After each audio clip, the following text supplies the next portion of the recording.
Le ciel gris de Paris déversait une pluie fine et mélancolique sur les toits de l'hôpital Saint-Antoine, un bâtiment vieillissant du 12e arrondissement. À l'intérieur de ses murs écaillés par le temps, Marie Dufresne ajustait son uniforme d'infirmière devant le petit miroir fissuré des vestiaires. Ses yeux, d'un vert profond, reflétaient une fatigue certaine après une semaine de garde consécutive, mais aussi une détermination inébranlable. À 28 ans, elle avait déjà vu plus de souffrance et de résilience que beaucoup n'en verraient dans toute une vie. « Encore un jour, encore des vies à sauver », murmura-t-elle, en attachant ses cheveux châtains en un chignon serré. Son rituel quotidien était simple, mais essentiel à son équilibre. Dans ce petit hôpital public qui luttait contre le manque chronique de moyens et de personnel, chaque membre du personnel soignant devait puiser dans ses ressources les plus profondes. Marie n'était pas différente. Orpheline depuis l'adolescence, elle avait trouvé dans sa vocation d'infirmière une famille de substitution, un sens à son existence. Le service de soins intensifs où elle travaillait était particulièrement éprouvant. Le balai incessant entre la vie et la mort demandait une précision technique irréprochable et une force émotionnelle à toute épreuve. Pourtant, ce que ses collègues admiraient le plus chez Marie, c'était sa capacité à voir l'humain derrière le patient, à toucher l'âme au-delà du corps souffrant. Dans ce monde aseptisé où les blouses blanches s'affairaient comme des fantômes pressés, elle était celle qui prenait le temps d'un sourire, d'une parole réconfortante, d'un regard qui disait « Je suis là, vous n'êtes pas seul ». Cher lecteur, si cette histoire vous touche déjà, n'hésitez pas à vous abonner à la chaîne et à laisser votre appréciation. Votre soutien est précieux pour continuer à partager des récits qui réchauffent le cœur. Maintenant, poursuivons notre plongée dans l'univers de Marie. Ce matin-là, une agitation inhabituelle régnait dans les couloirs. Marie intercepta Sabine, une aide-soignante de longue date au visage rond et bienveillant. « Qu'est-ce qui se passe ?» demanda Marie en enfilant sa montre étanche. « Tu n'as pas entendu ? On a reçu un VIP cette nuit. Accident de voiture sur le périph'. Il est dans un sale état, » répondit Sabine en baissant la voix. Le docteur Mercier a pris le cas personnellement. Marie haussa les épaules. Les VIP n'étaient pas rares dans leur établissement. Politiciens, célébrités ou hommes d'affaires, la douleur et la maladie ne faisaient pas de distinction sociale. Pour elle, un patient restait un patient, avec ses peurs, ses espoirs et son besoin fondamental d'humanité. Chambre 217, ajouta Sabine avant de s'éloigner, emportée par le flot incessant des tâches matinales. À 7h30 précise, Marie participait à la réunion de transmission, ce moment crucial où l'équipe de nuit passait le relais à celle de jour. Le docteur Laurent Mercier, chef du service, un homme de 50 ans aux tempes grisonnantes et au regard perçant, présidait la séance avec son efficacité habituelle. Chambre 204, Madame Legrand, 82 ans, post-opératoire d'une prothèse de hanche, constante de stable. Chambre 209, Monsieur Benali, 57 ans, insuffisance respiratoire en amélioration. La liste des patients défilait, accompagnée de commentaires précis sur leur état de santé, jusqu'à ce que le médecin arrive au mystérieux patient de la chambre 217. Philippe Marceau, 42 ans, polytraumatisé suite à un accident de voiture. Fractures multiples, traumatisme crânien léger, contusion pulmonaire. Opéré cette nuit pour une hémorragie interne, état stable mais critique. Attention particulière, c'est un ami du ministre de la Santé. Marie nota scrupuleusement les informations, indifférentes au statut social du patient. Ce qui l'interpellait davantage, c'était la mention « attention particulière », code bien connu de l'hôpital pour désigner les patients difficiles ou exigeants. 1 heure plus tard, après avoir fait le tour de ses autres patients, Marie se dirigea vers la chambre 217. Elle frappa doucement à la porte avant d'entrer, une habitude respectueuse qu'elle maintenait même lorsque les patients étaient inconscients. La chambre individuelle, un luxe rare dans cet hôpital surchargé, était plongée dans une semi-pénombre, rideaux tirés contre la lumière du jour. L'homme allongé dans le lit semblait flotter au milieu d'un réseau complexe de tubes et de moniteurs. Son visage, partiellement masqué par un pansement qui courait le long de sa tempe droite, portait les marques violacées d'un impact violent. Ses bras, étendus sur les draps blancs, étaient traversés de perfusions et parcourus d'hématomes impressionnants. Marie s'approcha silencieusement, vérifiant d'abord les constantes sur les moniteurs. Fréquence cardiaque, tension artérielle, saturation en oxygène, tout était dans les normes. Attendu pour un patient dans son état. Elle ajusta le débit de la perfusion dentalgique et s'apprêtait à vérifier les pansements quand elle sentit un regard sur elle. Les yeux de l'homme étaient ouverts. D'un bleu acier, il la fixait avec une intensité troublante, mélange de confusion et d'une lucidité inattendue. « Bonjour, monsieur Marceau », dit Marie d'une voix douce mais assurée. « Je suis Marie, votre infirmière pour la journée. Comment vous sentez-vous » Un silence s'étira. L'homme continuait de la fixer immobile. « Vous êtes à l'hôpital Saint-Antoine. Vous avez eu un accident de voiture, mais vous êtes en sécurité maintenant. » Après ce qui sembla une éternité, l'homme détourna lentement son regard vers la fenêtre couverte. Quand il parla enfin, sa voix était rauque, à peine audible. « À quoi bon ?» Ces trois mots, prononcés avec une telle désolation, frappèrent Marie plus durement qu'une tirade. Dans sa carrière, elle avait rencontré de nombreux patients en détresse. Certains en colère, d'autres effrayés, mais quelque chose dans le ton de Philippe Marceau évoquait un abandon beaucoup plus profond, comme si l'accident n'avait été que la manifestation physique d'un naufrage intérieur déjà consommé. « Pardonnez-moi » demanda-t-elle, cherchant à établir un contact plus significatif. « À quoi bon être en sécurité » articula-t-il avec effort, chaque mot semblant lui coûter une énergie considérable. Marie sentit son instinct professionnel s'éveiller. Derrière la froideur apparente de cet homme, elle percevait une souffrance qui dépassait largement le cadre physique. Sans s'imposer, elle prit le temps de terminer ses soins, vérifiant méthodiquement chaque pansement, chaque voie d'accès, tout en maintenant un monologue calme et rassurant sur ce qu'elle faisait. « Je vais vous aider à vous installer plus confortablement », dit-elle, en ajustant légèrement la position du lit. « Le médecin passera vous voir dans la matinée. Avez-vous besoin de quelque chose en attendant ?» Philippe Marceau ferma les yeux, signifiant clairement la fin de l'échange. Marie respecta ce retrait. L'expérience lui avait appris que la guérison suivait son propre rythme, impossible à forcer. Elle termina ses tâches en silence, nota ses observations dans le dossier médical et, avant de quitter la chambre, déposa un verre d'eau fraîche à portée du patient. « Je reviendrai dans 1 heure, » dit-elle simplement. « Vous n'êtes pas seul, monsieur Marceau. » Dans le couloir, Marie consulta la fiche administrative du patient. Philippe Marceau, domicilié dans le 16e arrondissement, profession consultant. Pas d'allergie connue, pas d'antécédent médical particulier. Personne à contacter en cas d'urgence. Aucune. Ce dernier point l'intrigua. Un homme de cet âge visiblement aisé, sans famille ni proche à prévenir. La matinée s'écoula à un rythme effréné entre les soins aux autres patients, les ordonnances à suivre, les examens à planifier. Pourtant, Marie ne pouvait s'empêcher de penser à l'homme de la chambre 217, à ses yeux bleus empreints d'un désespoir qui semblait antérieur à l'accident. À midi, lors de sa pause déjeuner écourtée, elle croisa le docteur Mercier qui sortait justement de la chambre de Philippe Marceau. Le médecin, habituellement impassible, semblait préoccupé. « Comment va-t-il » osa demander Marie. « Physiquement, il récupère aussi bien qu'on puisse l'espérer, » répondit le médecin. « Mais il refuse toute collaboration. Il n'a pas touché à son plateau repas, répond à peine aux questions médicales. J'ai proposé un soutien psychologique qu'il a catégoriquement refusé. » Il soupira, visiblement frustré. Ces types qui se croient tout-puissants sont les pires patients. Tenez-le à l'œil, Dufresne. Je ne veux pas de complications avec celui-là. Marie hocha la tête, songeuse. L'image que dépeignait le médecin cadrait mal avec l'homme vulnérable qu'elle avait observé le matin même. Non pas un magnate arrogant, mais plutôt une âme brisée qui avait perdu ses repères. Lorsqu'elle retourna dans la chambre 217 en milieu d'après-midi, Marie fut accueillie par un spectacle inquiétant.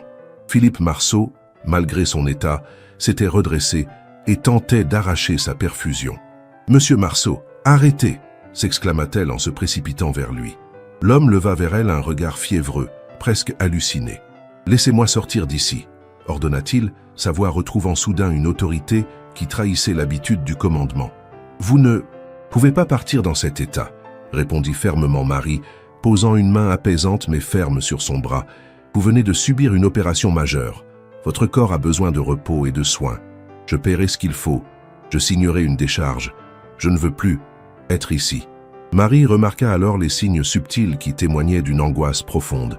La respiration accélérée, les pupilles dilatées, la tension presque palpable qui habitait le corps blessé. « Monsieur Marceau » dit-elle doucement sans retirer sa main. « Philippe, regardez-moi. » Surpris par l'usage de son prénom, l'homme s'immobilisa. « Je comprends que vous vouliez partir, Cet endroit n'est pas agréable. Personne ne choisit d'être à l'hôpital, mais votre vie est précieuse et en ce moment, votre corps a besoin de ces soins pour guérir. Ma vie, répéta-t-il avec un rire amer qui se transforma en grimace de douleur. Vous ne savez rien de ma vie. C'est vrai, acquiesça Marie sans se démonter. Je ne sais rien de votre vie en dehors de ces murs, mais je sais reconnaître quelqu'un qui souffre, et pas seulement physiquement. Un silence électrique s'installa entre eux. Marie sentait qu'elle marchait sur une ligne très fine. Professionnellement, elle aurait dû appeler un médecin, peut-être même envisager une contention si le patient présentait un danger pour lui-même. Mais quelque chose lui disait que la réponse protocolaire ne ferait qu'aggraver la situation. « Écoutez, reprit-elle, je vous propose un marché. Donnez-vous 3 jours, 72 heures. Si après ce délai vous voulez toujours partir, nous discuterons des options qui s'offrent à vous, en toute honnêteté. » Philippe la dévisagea longuement, comme s'il cherchait à percer le mystère de cette jeune femme qui lui parlait avec une telle simplicité, sans la déférence intimidée ou l'agacement professionnel qu'il avait l'habitude de susciter. « 3 jours, répéta-t-il finalement, laissant retomber sa main. « Mais pas un de plus. Marché conclu, sourit Marie soulagée. Maintenant, si vous permettez, je dois vérifier vos constantes et changer ce pansement qui semble avoir souffert de votre tentative d'évasion. » À sa grande surprise, Philippe Marceau esquissa un sourire fugace, une ombre de sourire qui disparut aussi vite qu'elle était apparue, mais qui suffit à transformer momentanément son visage austère. Ce soir-là, en quittant l'hôpital sous un ciel nocturne où quelques étoiles parvenaient à percer la pollution lumineuse parisienne, Marie repensa à cet échange. Sans le savoir, elle venait de poser la première pierre d'une histoire qui allait bouleverser bien plus que la vie d'un patient récalcitrant. L'appartement de Marie se trouvait au 5e étage, sans ascenseur, d'un immeuble ancien de Belleville. Modeste mais chaleureux, avec ses murs couverts de livres et ses plantes grimpantes qui semblaient vouloir reconquérir l'espace urbain, il reflétait la personnalité de sa propriétaire. Simple, authentique, résiliente. Ce soir-là, après une douche brûlante destinée à délasser son corps fatigué, Marie s'installa sur son petit balcon, donnant sur la rue animée. Un verre de vin rouge à la main, elle laissa son esprit vagabonder vers le mystérieux patient de la chambre 217. Quelque chose chez cet homme la troublait, au-delà de son évidente détresse. Dans ses yeux bleus acier, elle avait cru déceler non pas l'arrogance mentionnée par le docteur, Mercier, mais une solitude abyssale. Son téléphone vibra, interrompant ses pensées. Un message de Claire, sa meilleure amie et collègue pédiatre. « Toujours OK pour le brunch dimanche ? J'ai un médecin célibataire à te présenter. » Marie sourit. Claire, heureuse en ménage avec Thomas depuis 8 ans, s'était donné pour mission de trouver l'âme sœur à son ami célibataire endurci. Marie tapa rapidement une réponse affirmative, plus par affection pour Claire que par réel intérêt pour ses tentatives de matchmaking. La vie sentimentale de Marie Dufresne était à l'image de sa vie professionnelle. Elle donnait beaucoup, mais gardait une partie d'elle-même inaccessible. Ces quelques relations s'étaient toutes heurtées à cette barrière invisible qu'elle avait érigée depuis la disparition brutale de ses parents dans un accident de voiture, 15 ans plus tôt. Ironie du sort, elle se retrouvait maintenant à tenter de ramener à la vie un homme victime du même type d'accident qui avait détruit son monde adolescent. Elle repoussa cette pensée, trop personnelle pour être professionnellement confortable, et se concentra sur la préparation d'un repas simple avant de se coucher tôt. Demain serait un autre jour de bataille contre la souffrance et la mort. À l'autre bout de Paris, dans une suite luxueuse de l'hôpital Saint-Antoine, réservée aux patients fortunés ou influents, Philippe Marceau fixait le plafond blanc, incapable de trouver le sommeil malgré les puissants antalgiques qui coulaient dans ses veines. Les événements de ces dernières 48 heures défilaient dans son esprit tourmenté comme les séquences discontinues d'un film dérangeant. L'appel de son avocat pour l'informer du verdict du tribunal concernant son divorce, le verre de trop au bar du Péninsula, la décision impulsive de prendre le volant malgré l'heure tardive et son état, la pluie sur le périphérique, cette fraction de seconde où tout avait basculé, et maintenant cette chambre d'hôpital, ces douleurs lancinantes dans chaque parcelle de son corps, ces médecins et infirmières qui s'affairaient autour de lui comme autour d'une machine défectueuse à réparer. Tous sauf elle, cette infirmière aux yeux verts qu'il avait regardé comme un être humain, pas comme le PDG de Marceau Investissement, pas comme le fils prodige de feu Victor Marceau, pas comme l'homme dont la fortune personnel s'élevait à plusieurs centaines de millions d'euros. 72 heures, murmura-t-il dans la pénombre de la chambre. Il n'était pas certain de la raison pour laquelle il avait accepté ce délai absurde. Peut-être la fatigue, peut-être cette douleur qui rendait toute réflexion cohérente impossible, ou peut-être simplement la surprenante franchise de cette jeune femme qui n'avait pas hésité à le confronter. Son téléphone vibra sur la table de chevet. Un message de Juliette, son assistante personnelle, s'inquiétant de son absence au conseil d'administration du matin. Il ne répondit pas. Le monde extérieur, ce monde d'acquisitions hostiles, de stratégies financières et de trahisons élégantes, lui semblait soudain incroyablement lointain et vide de sens. À quoi bon construire un empire quand la seule personne avec qui il aurait voulu le partager venait de le quitter pour son associé, emportant dans son sillage la dernière illusion d'une vie personnelle réussie. Philippe finit par sombrer dans un sommeil agité, peuplé de cauchemars où il tombait infiniment dans un abîme sans fond. Le lendemain matin, Marie arriva à l'hôpital avec une détermination renouvelée. Après la réunion de transmission, où elle apprit que Philippe Marceau avait passé une nuit difficile, refusant une partie de ses médicaments, elle décida d'aborder différemment ce deuxième jour du marché. Lorsqu'elle entra dans la chambre 217, elle fut accueillie par un regard glacial. Philippe était assis dans son lit, son plateau de petit déjeuner intact devant lui. « Bonjour, monsieur Marceau », dit-elle avec entrain. « J'espère que vous avez au moins goûté le café. C'est la seule chose potable dans ce menu, je dois l'admettre. » Un silence lui répondit, mais elle ne se laissa pas démonter. « Jour 1 sur 3, poursuivit-elle en vérifiant méthodiquement les constantes du patient. « J'ai vu que vous avez refusé les somnifères cette nuit. Je n'aime pas l'idée d'être inconscient dans un environnement inconnu, » répondit finalement Philippe d'une voix encore rauque. Marie hocha la tête, comprenant intuitivement ce besoin de contrôle. « C'est votre droit. Mais sachez que la douleur ralentit la guérison. Votre corps lutte déjà suffisamment sans avoir à gérer aussi une souffrance évitable. » Elle s'approcha pour examiner le pansement sur son torse, là où les chirurgiens avaient opéré pour stopper l'hémorragie interne. « Je vais devoir regarder la cicatrice, » prévint-elle. « Ça risque d'être un peu inconfortable. » Philippe acquiesça silencieusement. Quand Marie retira délicatement le pansement, elle ne put s'empêcher de remarquer la musculature ciselée de son patient malgré ses blessures. Cet homme prenait visiblement soin de sa santé physique, ce qui rendait son apparente indifférence envers sa survie d'autant plus intrigante. « La cicatrisation commence bien, » commenta-t-elle professionnellement. « Vous avez de la chance que le docteur Torres était de garde cette nuit-là. C'est notre meilleur chirurgien viscéral. »« De la chance », répéta Philippe avec une ironie mordante. Marie termina le changement de pansement avant de répondre, choisissant soigneusement ses mots. « La chance est relative, j'en conviens. Mais être vivant après un tel accident, beaucoup considéreraient cela comme une forme de chance. Peut-être que certains accidents sont justes, inachevés. » Cette phrase, prononcée avec une telle finalité, fit frissonner Marie. En tant que professionnelle de santé, elle était formée pour reconnaître les signes avant-coureurs des idées suicidaires et les propos de Philippe sonnaient comme une alarme. « Monsieur Marceau, » dit-elle en s'asseyant au bord du lit, abandonnant momentanément son masque professionnel, « je ne vais pas prétendre comprendre ce que vous traversez, mais je crois fermement que chaque vie a une valeur intrinsèque, indépendamment des circonstances. » « Des platitudes d'infirmière, » répliqua-t-il sèchement. « Je parie que vous dites ça à tous, vos patients. » « Non, » répondit-elle avec une honnêteté désarmante. « En fait, je dis généralement aux patients ce qu'ils ont besoin d'entendre pour aller mieux, mais vous avez besoin d'entendre la vérité. » Cette réponse sembla déstabiliser Philippe, qui la regarda avec une curiosité nouvelle. « Et quelle est cette vérité selon vous? Que quel que soit le gouffre dans lequel vous pensez être tombé, il existe un chemin pour en sortir. Pas facile, pas direct, mais un chemin tout de même. Et que ce n'est pas à vous de décider si votre vie vaut la peine d'être vécue. Pas maintenant, pas dans cet état d'esprit. » Un silence lourd s'installa, chargé d'émotions contenues.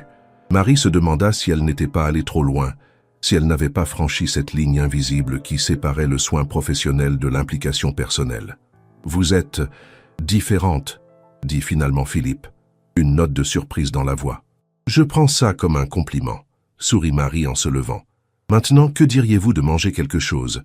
Votre corps a besoin de carburant pour guérir.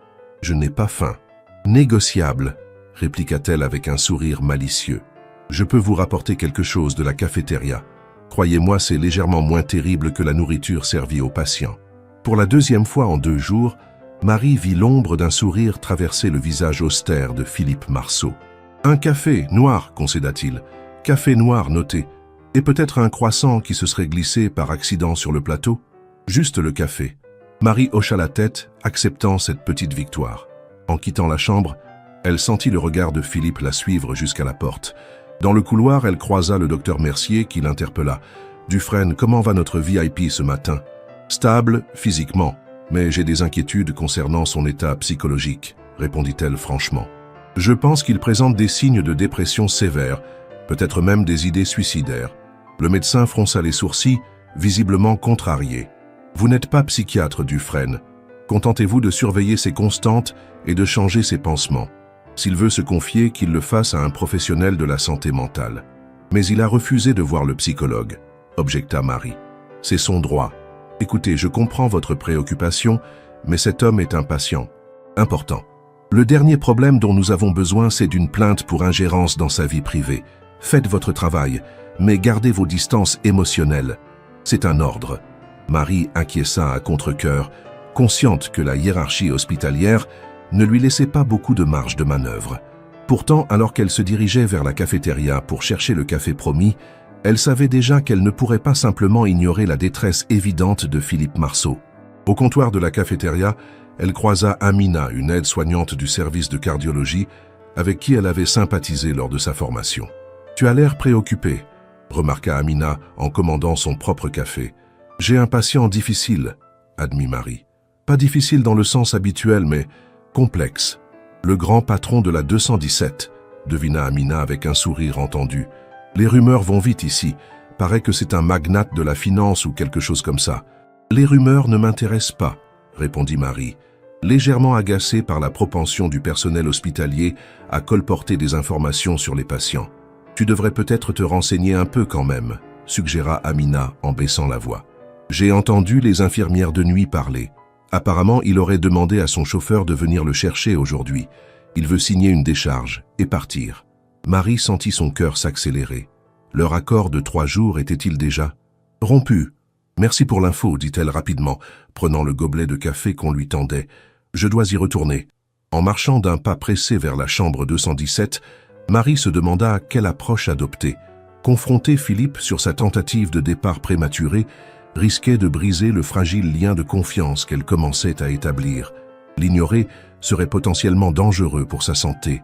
Quand elle entra dans la chambre, elle trouva Philippe au téléphone, parlant d'une voix basse, mais autoritaire. « Je me fiche des conséquences, Juliette.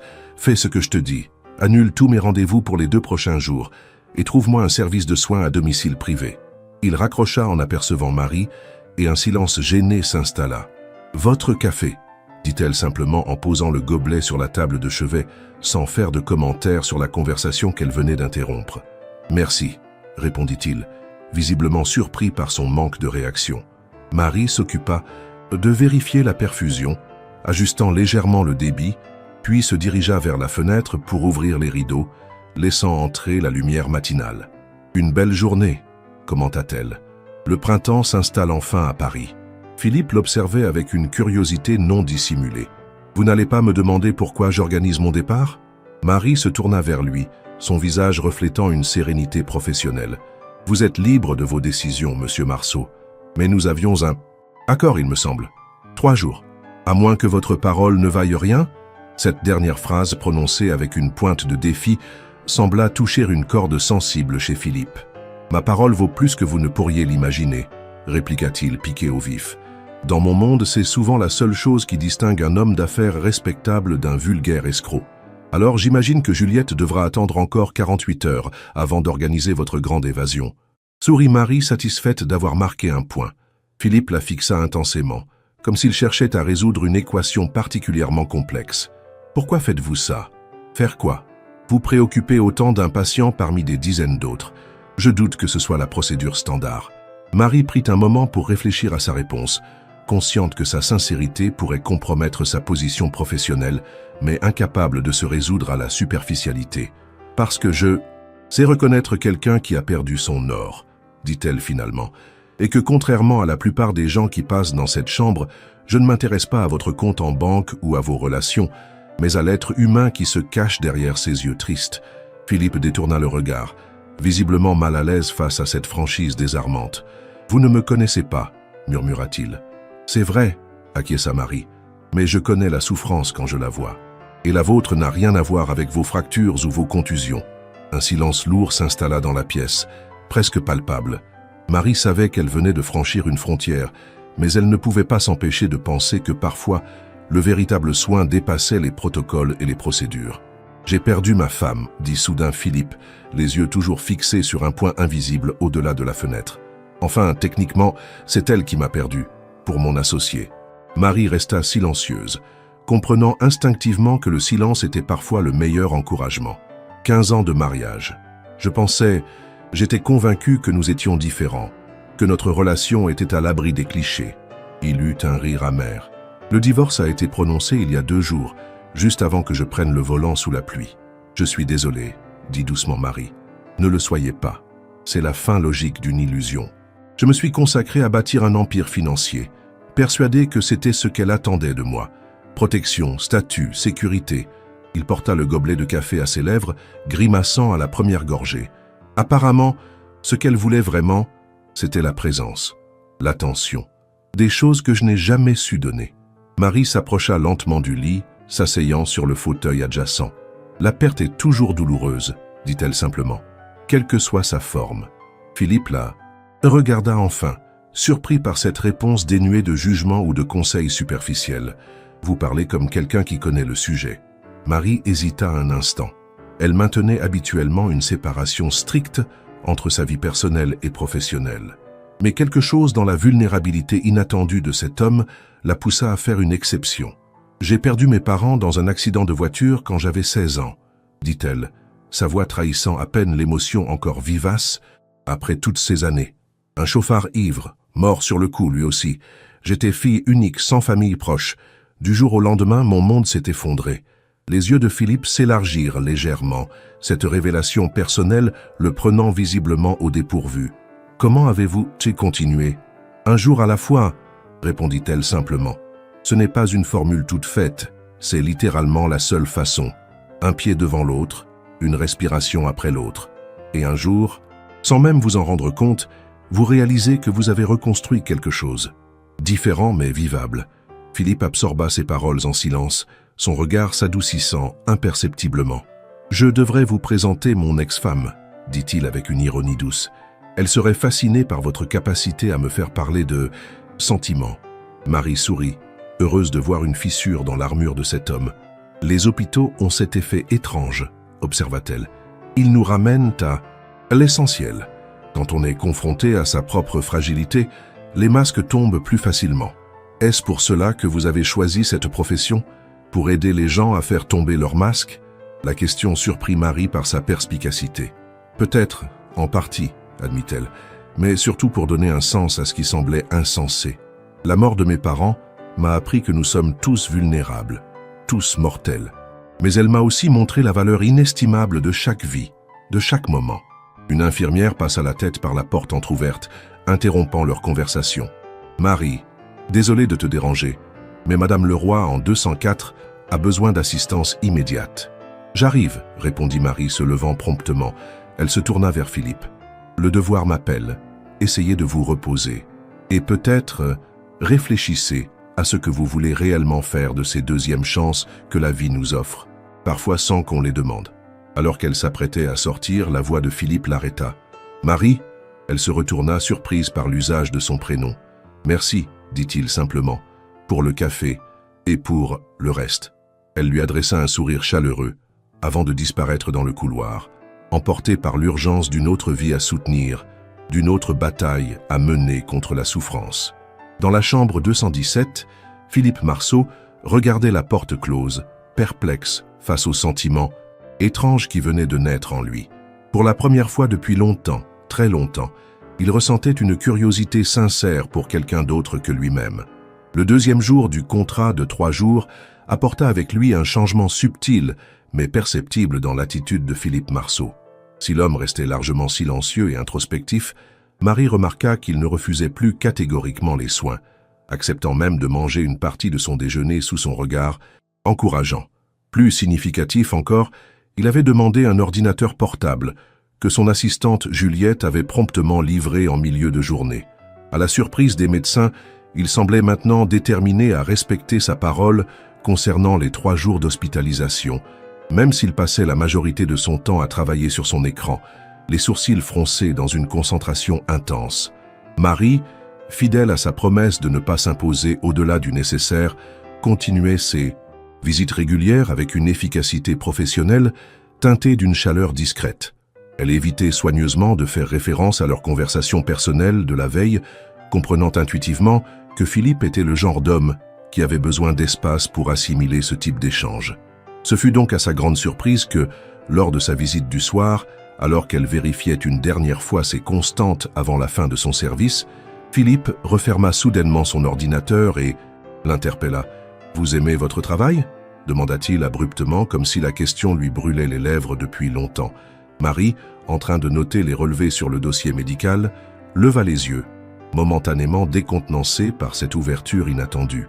« Oui », répondit-elle simplement, « même les jours difficiles. »« Pourquoi ?» insista-t-il. « Les conditions sont terribles, les horaires impossibles, la reconnaissance minimale, et j'imagine que le salaire ne compense pas tout cela. » Marie termina ses annotations avant de répondre, prenant le temps de formuler une réponse authentique à ce qui semblait être une vraie curiosité plutôt qu'une provocation. « C'est vrai, ce n'est pas le métier le plus glamour, » admit-elle avec un léger sourire. « Mais chaque jour, je rentre chez moi en sachant que j'ai fait une différence, aussi minime soit-elle, dans la vie de quelqu'un. C'est irremplaçable. » Philippe l'observait attentivement, comme s'il essayait de résoudre une équation particulièrement complexe. « Et ce bâtiment ?» poursuivit-il, désignant d'un geste vague les murs défraîchis de la chambre. « Comment pouvez-vous travailler dans un environnement aussi inadéquat ?» Ce commentaire fit sourire Marie. Typique d'un homme habitué au luxe, pensa-t-elle. Saint-Antoine n'est pas le plus moderne des hôpitaux, c'est certain. Mais ce qui compte, ce sont les gens qui y travaillent. Nous compensons le manque de moyens par un surplus d'humanité. Elle marqua une pause, avant d'ajouter « Du moins, nous essayons. Vous avez déjà envisagé de travailler dans le privé ? Les conditions y sont infiniment meilleures. » Marie n'était pas étrangère à ce type de proposition. Plusieurs de ses collègues avaient succombé à l'attrait des cliniques privées, avec leurs équipements dernier cri et leurs horaires plus raisonnables. « J'y ai pensé, » concéda-t-elle. « Mais ici, nous accueillons tout le monde, sans distinction. C'est important pour moi. » Philippe hocha lentement la tête, comme s'il avait reçu confirmation d'une hypothèse. « Idéaliste », murmura-t-il, mi-admiratif, mi-condescendant. « Réaliste », corrigea doucement Marie. « Je sais exactement où je suis utile. » Un silence confortable s'installa entre eux, différent des silences tendus des premiers jours. Puis, comme mu par une impulsion, Philippe poussa son ordinateur portable vers elle. « Regardez ça, » dit-il. « C'est le projet sur lequel je travaillais avant l'accident. » Intriguée, Marie s'approcha pour regarder l'écran qui affichait des plans architecturaux complexes ainsi que des tableaux financiers. « Je ne suis pas sûre de comprendre, » avoua-t-elle, déchiffrant difficilement les schémas techniques. « C'est un concept de clinique urbaine intégrée, » expliqua Philippe, une passion nouvelle animant sa voix habituellement contrôlée. L'idée est de créer des établissements de santé à taille humaine, parfaitement intégrés dans le tissu urbain, avec un modèle économique hybride qui permet de servir tous les types de patients tout en restant financièrement viable. Marie étudia plus attentivement les documents, commençant à saisir la vision derrière le projet. Ces cliniques seraient équipées des technologies les plus avancées, poursuivit Philippe, mais conçues pour préserver la dimension humaine des soins. Des espaces lumineux pensés tant pour le bien-être des patients que pour l'efficacité du personnel médical. C'est impressionnant, reconnut Marie. Mais comment assurez-vous l'accessibilité pour tous? Ces installations ont l'air coûteuses. Philippe sourit, visiblement satisfait de cette question pertinente. C'est là que réside l'innovation principale du modèle. Une partie des profits générés par les patients ayant une bonne couverture d'assurance subventionne les soins pour ceux qui n'en ont pas ou peu. De plus, nous avons conçu un système de partenariat avec les collectivités locales pour partager certains coûts d'infrastructure. Marie écoutait, fascinée malgré son scepticisme initial.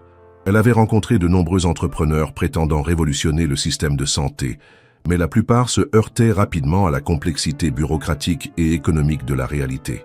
Et ce projet est concret ou c'est encore au stade conceptuel?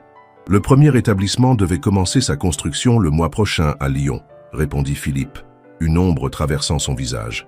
Mais avec le récent développement de ma situation personnelle, tout est en suspens. Marie comprit qu'il faisait référence à son divorce et possiblement à l'implication de son associé. C'est dommage, dit-elle sincèrement. Ce genre d'initiative pourrait vraiment faire la différence. Philippe la regarda intensément, comme s'il évaluait sa sincérité. Vous le pensez vraiment?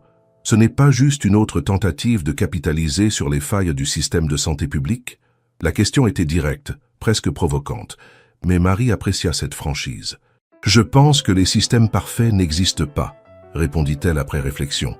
Le public a ses forces, l'accessibilité, l'universalité, mais aussi ses faiblesses, comme nous le voyons tous les jours ici. Si votre modèle peut réellement offrir des soins de qualité à tous, sans exclure les plus vulnérables, alors oui, je pense que c'est précieux.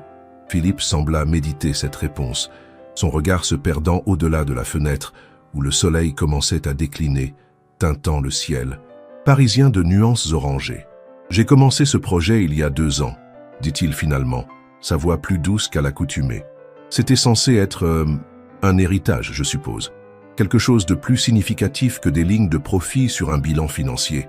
Marie perçut dans ces mots une vulnérabilité qui contrastait fortement avec l'image de l'homme d'affaires implacable qu'elle avait initialement imaginé. « Ce n'est pas trop tard », suggéra-t-elle. « Pour réaliser ce projet, je veux dire. »« Peut-être », concéda Philippe, refermant doucement l'ordinateur. « Mais toute vision a besoin d'énergie pour se matérialiser, et la mienne semble s'être dissipée dernièrement. » Ces paroles résonnèrent profondément en Marie.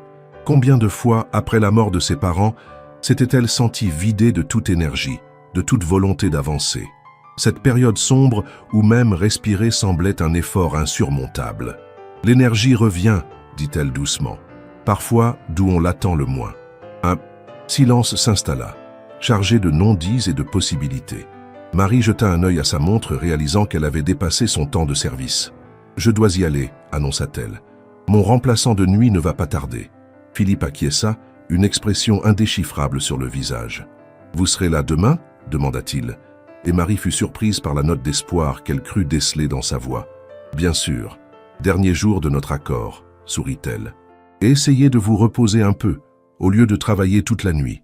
Votre corps a encore besoin de récupérer. » Alors qu'elle s'apprêtait à sortir, la voix de Philippe l'arrêta une dernière fois. « Marie ?» Elle se retourna, une main sur la poignée de la porte. « Merci d'avoir regardé, d'avoir écouté. » Ces simples mots, prononcés avec une sincérité désarmante, touchèrent Marie plus qu'elle ne l'aurait voulu. Avec un léger hochement de tête, elle quitta la chambre, troublée par la complexité émotionnelle de cet échange et par le sentiment étrange qui grandissait en elle, un mélange d'empathie professionnelle et d'une connexion plus personnelle qu'elle ne pouvait nier. Dans le vestiaire, en changeant sa blouse d'infirmière pour ses vêtements civils, Marie repensa à la conversation. Le projet de Philippe l'avait impressionnée, non seulement par son ambition, mais aussi par la vision humaniste qui semblait le sous-tendre, en contradiction apparente avec l'image du financier impitoyable que dépeignaient les rumeurs hospitalières. Son téléphone vibra dans son sac. Un message de Claire. « N'oublie pas le brunch dimanche. Marc est vraiment impatient de te rencontrer. » Marie sourit, soudain frappée par l'ironie de la situation. Voilà qu'elle se sentait intellectuellement et émotionnellement stimulée par un patient, un homme blessé, tourmenté, potentiellement instable et certainement inaccessible, alors que sa vie personnelle continuait son cours ordinaire avec ses rendez-vous arrangés et ses attentes sociales conventionnelles. En quittant l'hôpital ce soir-là, sous un ciel étoilé exceptionnellement visible à travers la pollution lumineuse parisienne, Marie se sentait à la fois légère et préoccupée. Quelque chose avait changé dans sa perception de Philippe Marceau et par extension, dans sa compréhension de la ligne ténue entre engagement professionnel et résonance personnelle. Demain serait le 3e et dernier jour de leur accord. Après cela, Philippe serait libre de partir, de retourner à son monde de décisions financières et de projets ambitieux. Et elle, Marie Dufresne, continuerait sa routine d'infirmière dévouée, passant d'un patient à un autre, offrant son savoir-faire et son humanité à ceux qui en avaient besoin. Pourtant, Alors qu'elle montait les marches menant à son appartement, une pensée persistante l'accompagnait. L'histoire entre Philippe Marceau et elle n'était peut-être pas destinée à se terminer aussi simplement qu'elle avait commencé. Les jours suivants allaient lui donner raison, d'une façon qu'elle n'aurait jamais pu imaginer. L'aube du 3e jour se leva sur Paris avec une pluie fine, le genre de crachin printanier qui trempe insidieusement sans qu'on s'en aperçoive. Marie, qui avait mal dormi, hantée par des rêves confus, mêlant passé et présent, arriva à l'hôpital avec une étrange appréhension. La réunion de transmission lui apprit que Philippe Marceau avait passé une nuit calme, acceptant cette fois la médication proposée. Une amélioration notable de son état psychologique avait été signalée par l'équipe de nuit, qui rapportait même l'avoir entendu avoir une conversation téléphonique animée aux premières heures du matin.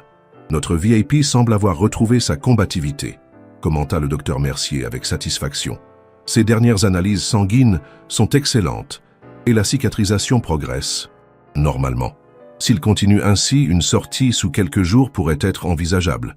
Marie hocha la tête, tentant de réprimer le pincement au cœur qu'elle ressentit à l'idée de voir partir Philippe si rapidement. Une réaction qu'elle s'empressa de rationaliser. C'était le but même des soins, après tout, rendre les patients à leur vie. Lorsqu'elle entra dans la chambre 217, une surprise l'attendait. Philippe était non seulement réveillé, mais habillé d'un pyjama en soie bleu nuit qui avait remplacé la traditionnelle blouse d'hôpital. Assis dans le fauteuil près de la fenêtre, il paraissait absorbé dans la contemplation de la pluie qui striait les vitres. « Bonjour », dit Marie, s'efforçant de maintenir son ton professionnel habituel. « Je vois que vous avez décidé de vous mettre à l'aise. » Philippe se tourna vers elle, et Marie fut frappée par la transformation subtile de son expression. Les traits toujours marqués par la fatigue et la douleur semblaient néanmoins plus détendus, plus présents. « Bonjour Marie », répondit-il avec un léger sourire. « J'ai pensé qu'il était temps de retrouver un semblant de dignité, même dans cette situation. »« La dignité vous va bien », plaisanta-t-elle en s'approchant pour vérifier le moniteur de tension. « Comment vous sentez-vous ce matin ?» Comme quelqu'un qui a survécu à un accident qui aurait dû le tuer et qui commence à se demander pourquoi. Cette réponse, prononcée sans l'amertume des jours précédents, mais plutôt avec une curiosité authentique, intrigua Marie. « C'est une bonne question, admit-elle. Souvent, c'est en cherchant sa réponse qu'on trouve un nouveau chemin. » Philippe l'observa alors qu'elle effectuait les vérifications de routine, son regard s'attardant sur ses gestes précis et assurés. « C'est notre dernier jour, n'est-ce pas ?» demanda-t-il finalement. « Le fameux 3e jour de notre accord. » Marie acquiesça, tout en notant les constantes dans le dossier. « En effet, demain, vous serez libre de reprendre votre évasion si vous le souhaitez toujours. Et si je ne le souhaitais plus ?» Cette question, posée avec une nuance d'hésitation inhabituelle dans la voix de Philippe, fit lever les yeux à Marie. Leurs regards se croisèrent, et pendant un instant fugace, elle crut y lire une vulnérabilité qui la désarma complètement. « Alors, répondit-elle doucement, ce serait une victoire pour votre santé et pour tous ceux qui travaillent ici à votre rétablissement. Y compris vous ?» Marie se sentit soudain exposée, comme si Philippe avait réussi à percer sa carapace professionnelle pour entrevoir la personne en dessous, celle qui, contre toute prudence, s'était émotionnellement investie dans son cas. « Y compris moi ?» admit-elle, optant pour l'honnêteté. Un silence confortable s'installa entre eux, interrompu uniquement par le bruit feutré de la pluie contre les vitres. C'était un de ces moments rares, songea Marie, où les mots semblaient superflus, où la communication se faisait à un niveau plus profond, plus instinctif. « J'ai pris une décision cette nuit », annonça finalement Philippe, rompant le charme de l'instant, concernant le projet dont je vous ai parlé. « Les cliniques urbaines ? Oui, j'ai décidé de poursuivre, avec quelques ajustements. » Marie ne put s'empêcher de sourire, véritablement heureuse de cette nouvelle. « C'est une excellente décision, » dit-elle avec sincérité. « Ce projet mérite d'exister. »« Je le pense aussi, » acquiesça Philippe. « Mais je vais avoir besoin d'aide, d'une expertise que je ne possède pas. » Il la regarda intensément et Marie comprit soudain ce qu'il allait dire avant même qu'il ne prononce les mots. « J'aimerais que vous participiez à ce projet, Marie, en tant que consultante sur les aspects liés aux soins infirmiers et à l'expérience patient. » Prise au dépourvu, Marie resta momentanément sans voix. C'était la dernière chose à laquelle elle s'attendait, une proposition professionnelle. Venant d'un patient et pas n'importe lequel. « Je ne sais pas quoi dire », balbutia-t-elle finalement. « C'est très inattendu. » Prenez le temps d'y réfléchir, proposa Philippe. Ce ne serait pas un engagement à plein temps, du moins pas initialement. Quelques réunions par mois peut-être pour partager votre expertise pratique avec les architectes et les gestionnaires. Marie hésita, partagée entre curiosité professionnelle et prudence éthique. Je ne suis pas certaine que ce soit approprié, dit-elle prudemment. Vous êtes encore mon patient et les règles déontologiques, je ne le serai plus demain, contra doucement Philippe. Et cette proposition n'a rien de personnel. C'est strictement professionnel, basé uniquement sur les compétences et la vision que j'ai pu observer chez vous. Marie devait admettre que l'idée était tentante. Participer à un projet qui pourrait concrètement améliorer les conditions de soins, apporter son expérience de terrain à une initiative qui semblait sincèrement vouloir concilier qualité des soins et accessibilité. Je vais y réfléchir, promit-elle finalement. Mais je ne peux rien vous promettre. Philippe sembla satisfait de cette réponse. C'est tout ce que je demande. Une réflexion sincère. Un silence s'installa à nouveau, mais cette fois chargé de possibilités nouvelles, d'horizons inattendus. Marie se sentait déstabilisée, non pas par la proposition elle-même, mais par ce qu'elle révélait de l'évolution de Philippe en si peu de temps. De l'homme brisé qui voulait fuir l'hôpital à tout prix, il était devenu quelqu'un qui envisageait à nouveau l'avenir, qui faisait des projets. Était-ce grâce à elle, à leur conversation? Ou aurait-il trouvé ce chemin de toute façon, avec ou sans son intervention? Je devrais continuer ma tournée, dit-elle finalement, consciente d'avoir déjà passé plus de temps que nécessaire dans cette chambre. Y a-t-il autre chose dont vous auriez besoin avant que je parte? Philippe secoua légèrement la tête, puis sembla se raviser. En fait, oui, j'aimerais sortir de cette chambre aujourd'hui, même brièvement, voir autre chose que ces 4 murs commençant à me donner un sentiment de claustrophobie. Marie réfléchit rapidement. L'état de Philippe s'était considérablement amélioré et une courte promenade dans les couloirs ne présentait pas de risque médical significatif. Je pense que c'est possible, acquiesça-t-elle. Pas trop longtemps et avec une chaise roulante pour cette première sortie. Je reviendrai vous chercher après ma pause déjeuner, si ça vous convient. Parfait, sourit Philippe, et Marie fut frappée par la transformation que ce simple sourire opérait sur son visage austère, lui donnant soudain un charme indéniable. En quittant la chambre, Marie sentit une légère confusion l'envahir.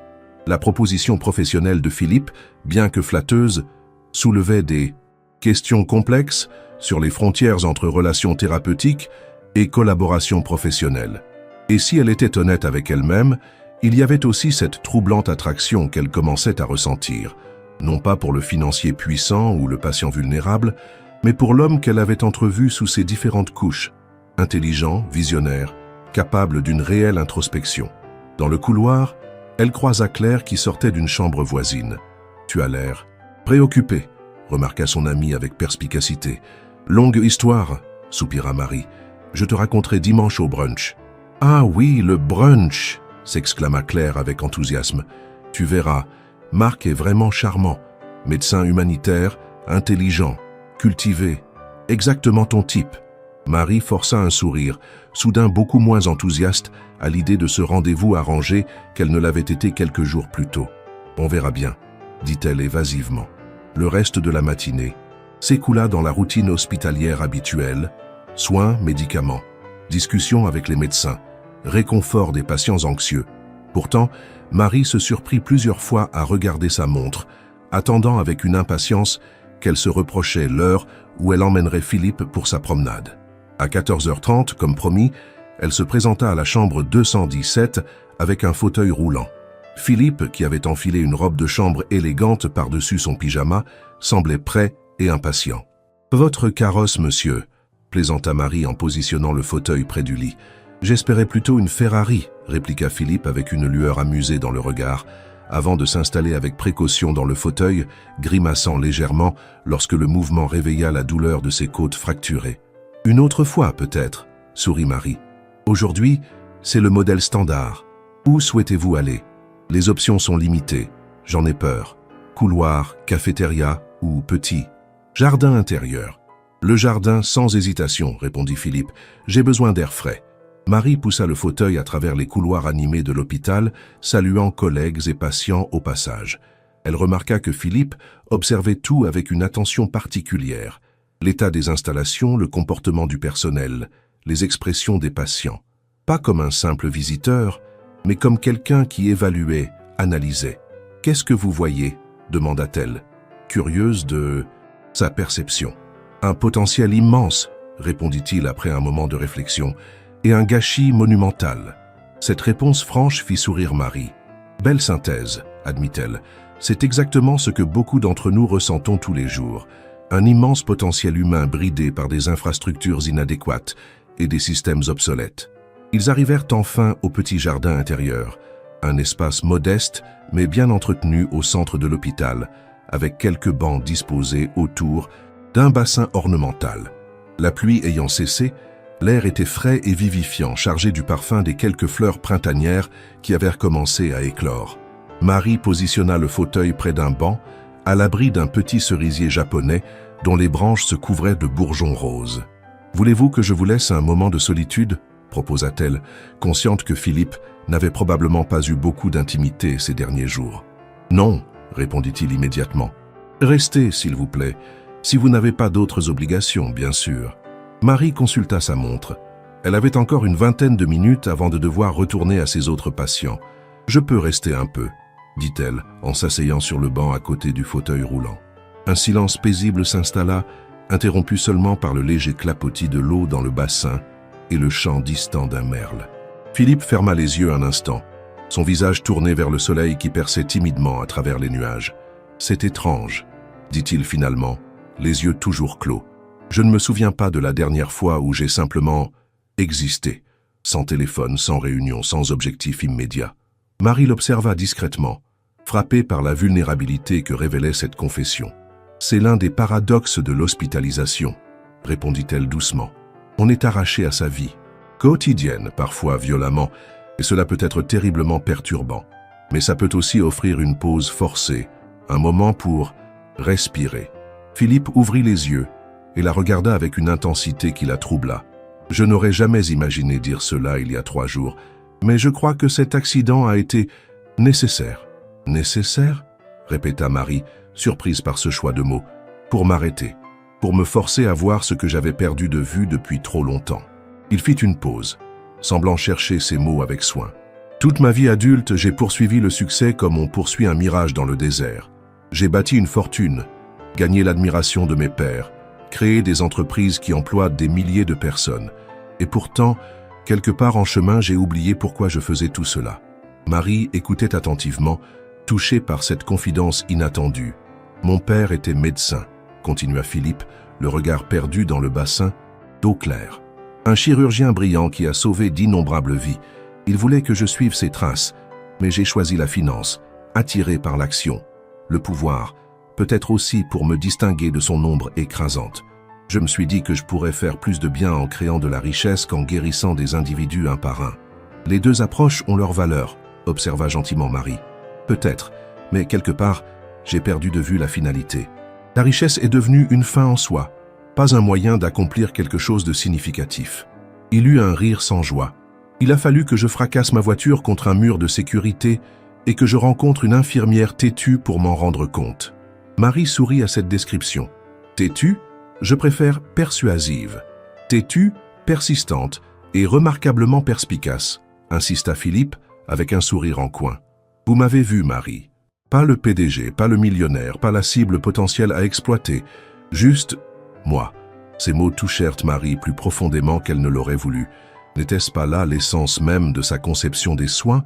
Voir la personne, pas seulement le patient ou la maladie. « C'est mon travail, » dit-elle simplement, tentant de maintenir une distance professionnelle malgré l'émotion qui montait en elle. « Non, » réfuta doucement Philippe. « Votre travail était de vérifier mes constantes, de changer mes pansements et d'administrer mes médicaments. Ce que vous avez fait va bien au-delà. » Leurs regards se croisèrent, et Marie sentit une connexion qui dépassait largement le cadre soignant-patient. Quelque chose de profond, de résonnant, qui l'effrayait autant qu'il l'attirait. « Je devrais vous ramener, » dit-elle finalement, rompant le contact visuel et consultant sa montre pour se donner une contenance. « Mes autres patients m'attendent. » Philippe acquiesça silencieusement, acceptant la fin de ce moment suspendu. Alors que Marie se levait pour reprendre la poignée du fauteuil roulant, il tendit soudain la main et effleura la sienne. « Merci, dit-il simplement, pour bien plus que les soins médicaux. » Le trajet de retour vers la chambre se fit dans un silence chargé d'émotions non exprimées. Marie sentait que quelque chose d'important s'était produit dans ce jardin, un tournant peut-être dans la vie de Philippe, mais aussi potentiellement dans la sienne. Alors qu'ils atteignaient la chambre 217, ils furent accueillis par une femme élégante d'une quarantaine d'années, vêtue d'un tailleur gris impeccable qui patientait devant la porte. « Philippe, enfin !»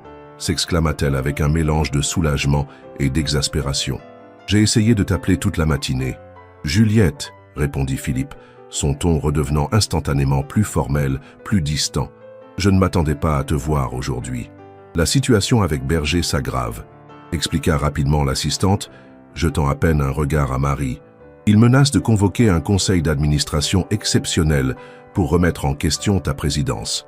Il prétend que ton accident était une tentative de suicide qui te rend inapte à diriger l'entreprise. » Marie, mal à l'aise d'assister à cette conversation visiblement privée, s'apprêtait à se retirer discrètement lorsque Philippe la retint. « Marie, je vous présente Juliette Moreau, mon assistante personnelle depuis 10 ans.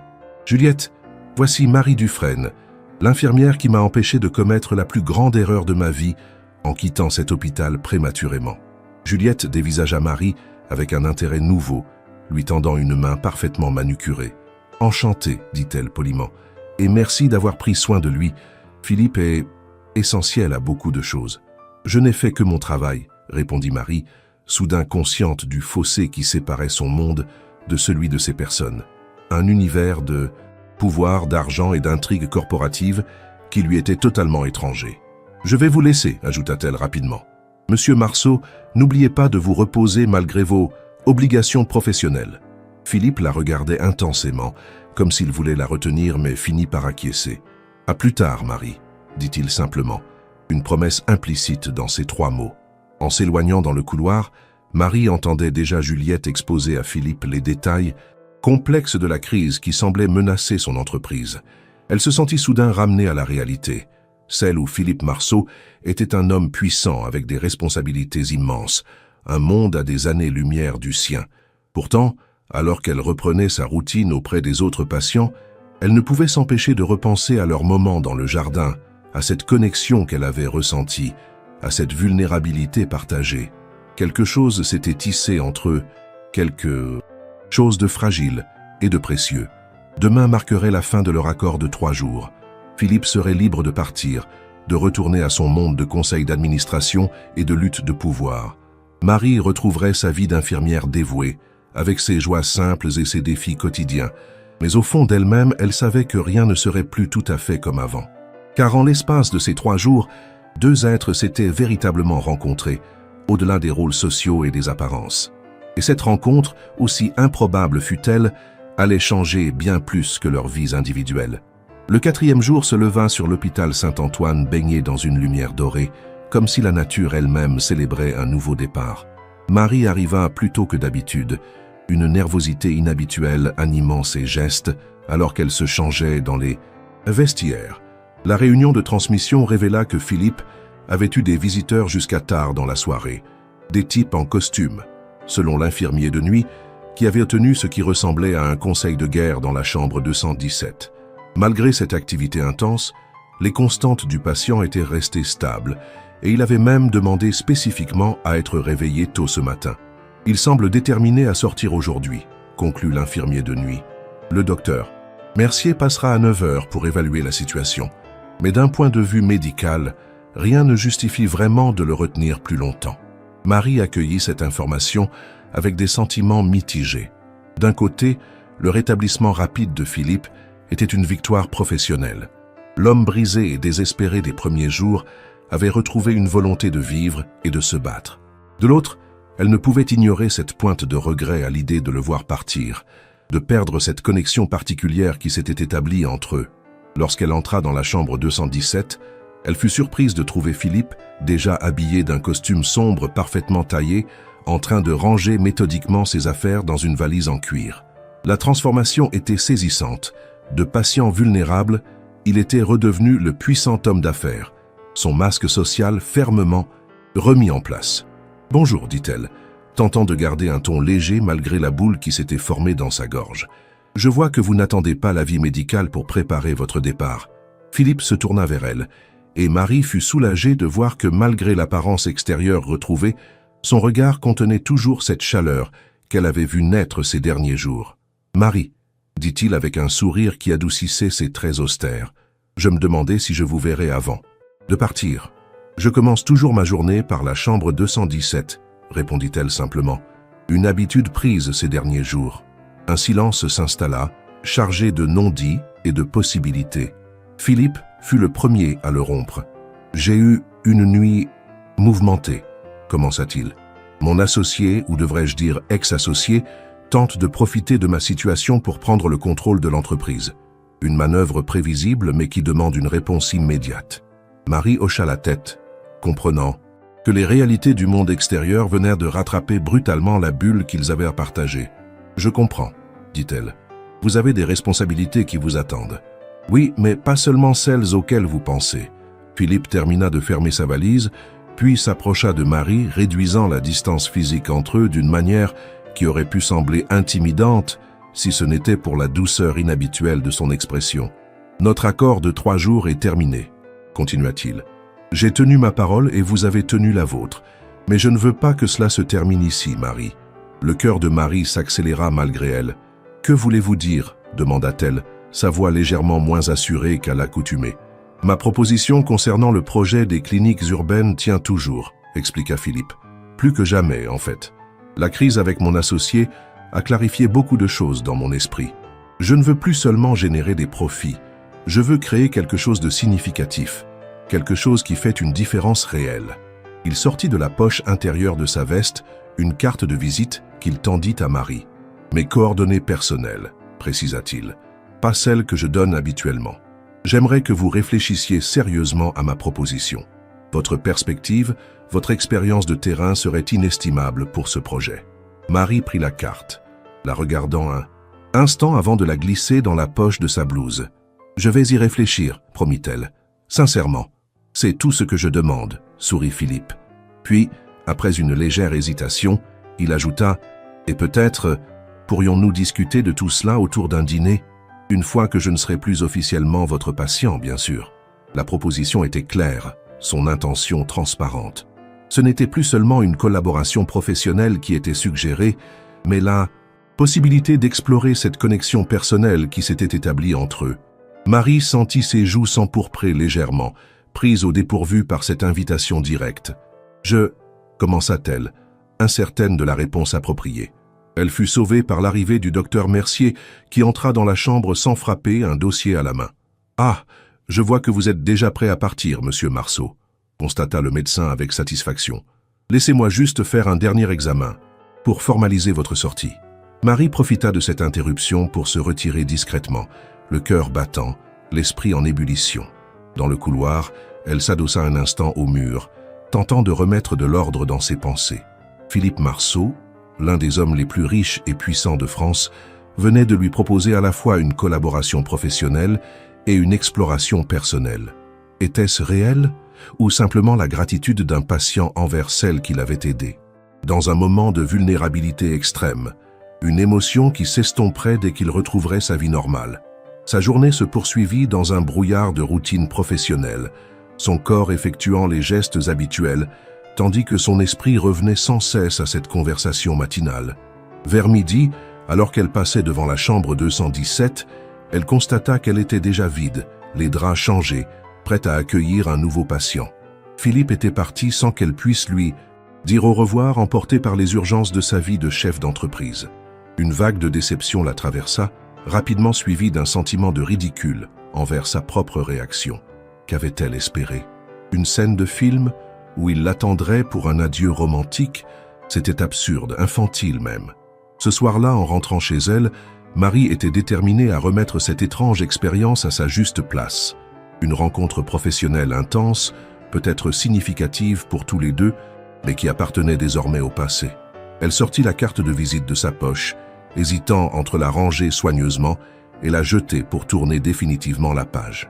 Le téléphone sonna, interrompant ses réflexions. C'était Claire, appelant pour confirmer le brunch du dimanche. « Alors, toujours partante pour rencontrer Marc ?» demanda son amie avec enthousiasme. « Marie hésita une fraction de seconde. « Bien sûr, répondit-elle finalement.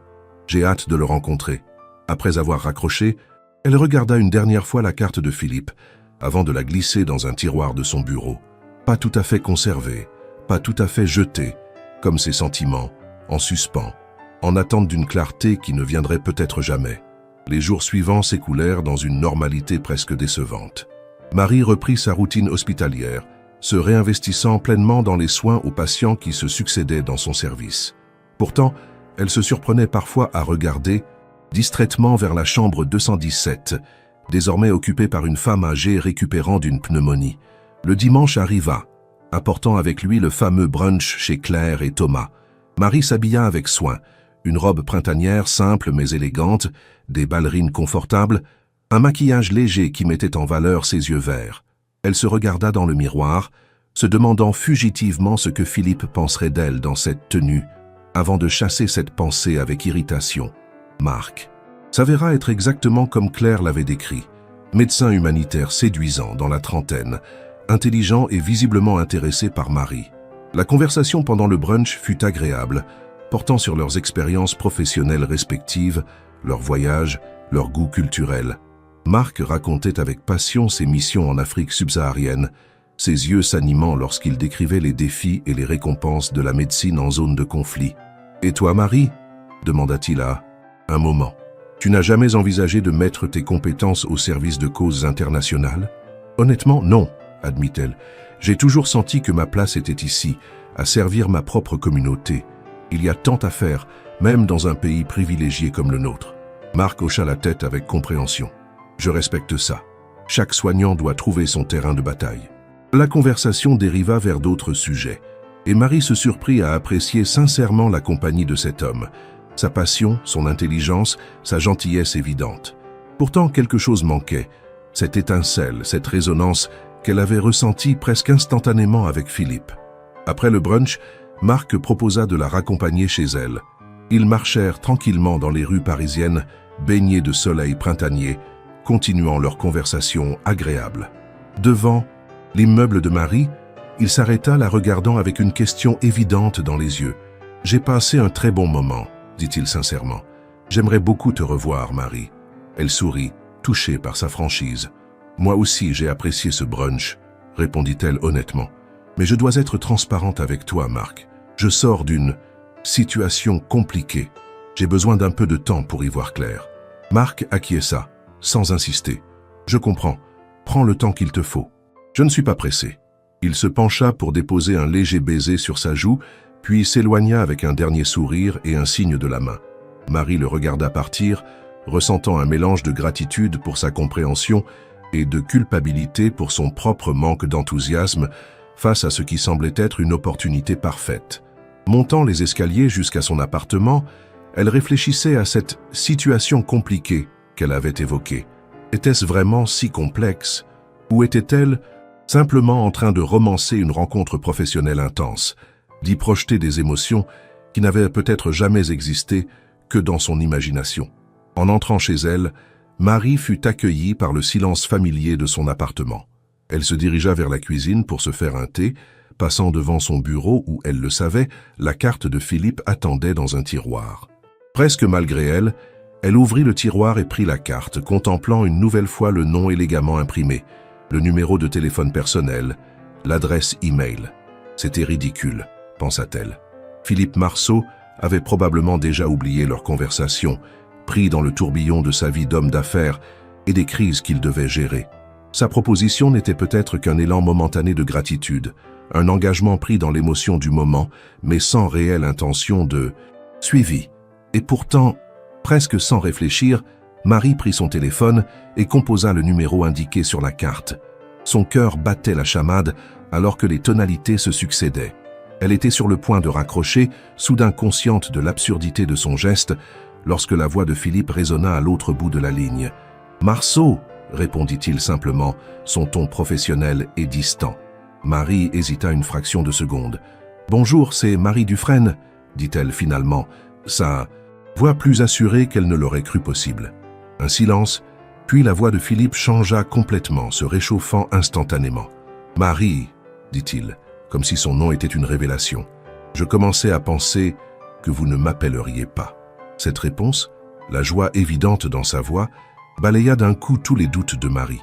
J'ai réfléchi à votre proposition, dit-elle, concernant le projet des cliniques urbaines. Et la question était simple, mais chargée d'attente. Je suis intéressé, admit Marie, mais j'aurais besoin d'en savoir plus avant de m'engager. Bien sûr, répondit Philippe. Que diriez-vous d'en discuter autour de ce dîner que je vous ai proposé? Marie sourit, reconnaissante qu'il n'ait pas oublié cette invitation, qu'il la réitère avec la même assurance tranquille. J'aimerais beaucoup, acquiesça-t-elle. Demain soir, proposa-t-il. Je connais un petit restaurant dans le Marais, discret, excellent, parfait pour une conversation. Approfondie. Demain soir sera parfait, accepta Marie, surprenant sa propre audace. Ils convinrent d'une heure et d'un lieu de rendez-vous, puis raccrochèrent après un bref au revoir. Marie resta immobile un moment, le téléphone encore à la main, un sourire involontaire éclairant son visage. Qu'était-elle en train de faire exactement? S'engager dans une collaboration professionnelle potentiellement significative ou explorer une connexion personnelle qui défiait toute logique sociale et pratique? Peut-être les deux, peut-être ni l'un ni l'autre. Mais pour la première fois depuis longtemps, Marie se sentait pleinement vivante, vibrante d'une anticipation qui allait bien au-delà des plaisirs simples et des satisfactions mesurées de sa vie ordinaire. Elle se dirigea vers son armoire, évaluant mentalement sa garde-robe limitée, se demandant ce qui conviendrait pour un dîner avec un homme comme Philippe Marceau. Puis elle se mit à rire d'elle-même. Elle, Marie Dufresne, sa infirmière dévouée et ordinaire, s'inquiétant de sa tenue pour rencontrer l'un des hommes les plus riches de France. La vie avait décidément le sens de l'ironie. 4 jours plus tôt, elle se battait pour convaincre cet homme que sa vie valait la peine d'être vécue. Et maintenant, c'était lui qui avait ravivé en elle une étincelle qu'elle n'avait pas réalisée s'être éteinte, celle de l'aventure, de l'inconnu, de la possibilité. Demain soir marquerait peut-être le début d'un nouveau chapitre dans sa vie, ou peut-être simplement un dîner intéressant, une anecdote à raconter plus tard. Mais une chose était certaine, Marie ne regrettait pas d'avoir composé ce numéro, d'avoir franchi ce pas vers l'inconnu. Car parfois les plus belles histoires commencent par un simple bonjour et le courage de l'inattendu. Le restaurant que Philippe avait choisi était niché dans une ruelle pavée du Marais. Son entrée discrète marquée uniquement par une lanterne en fer forgé et une petite plaque en cuivre indiquant « Chez Maurice ». Rien dans cette façade modeste ne laissait deviner que l'établissement comptait parmi les tables les plus exclusives de Paris, fréquentées par ceux qui cherchaient non pas à voir et être vus, mais à savourer une cuisine exceptionnelle dans l'intimité la plus totale. Marie, vêtue d'une robe noire simple mais élégante, qu'elle gardait pour les rares occasions spéciales, se sentait étrangement nerveuse en poussant la porte du restaurant.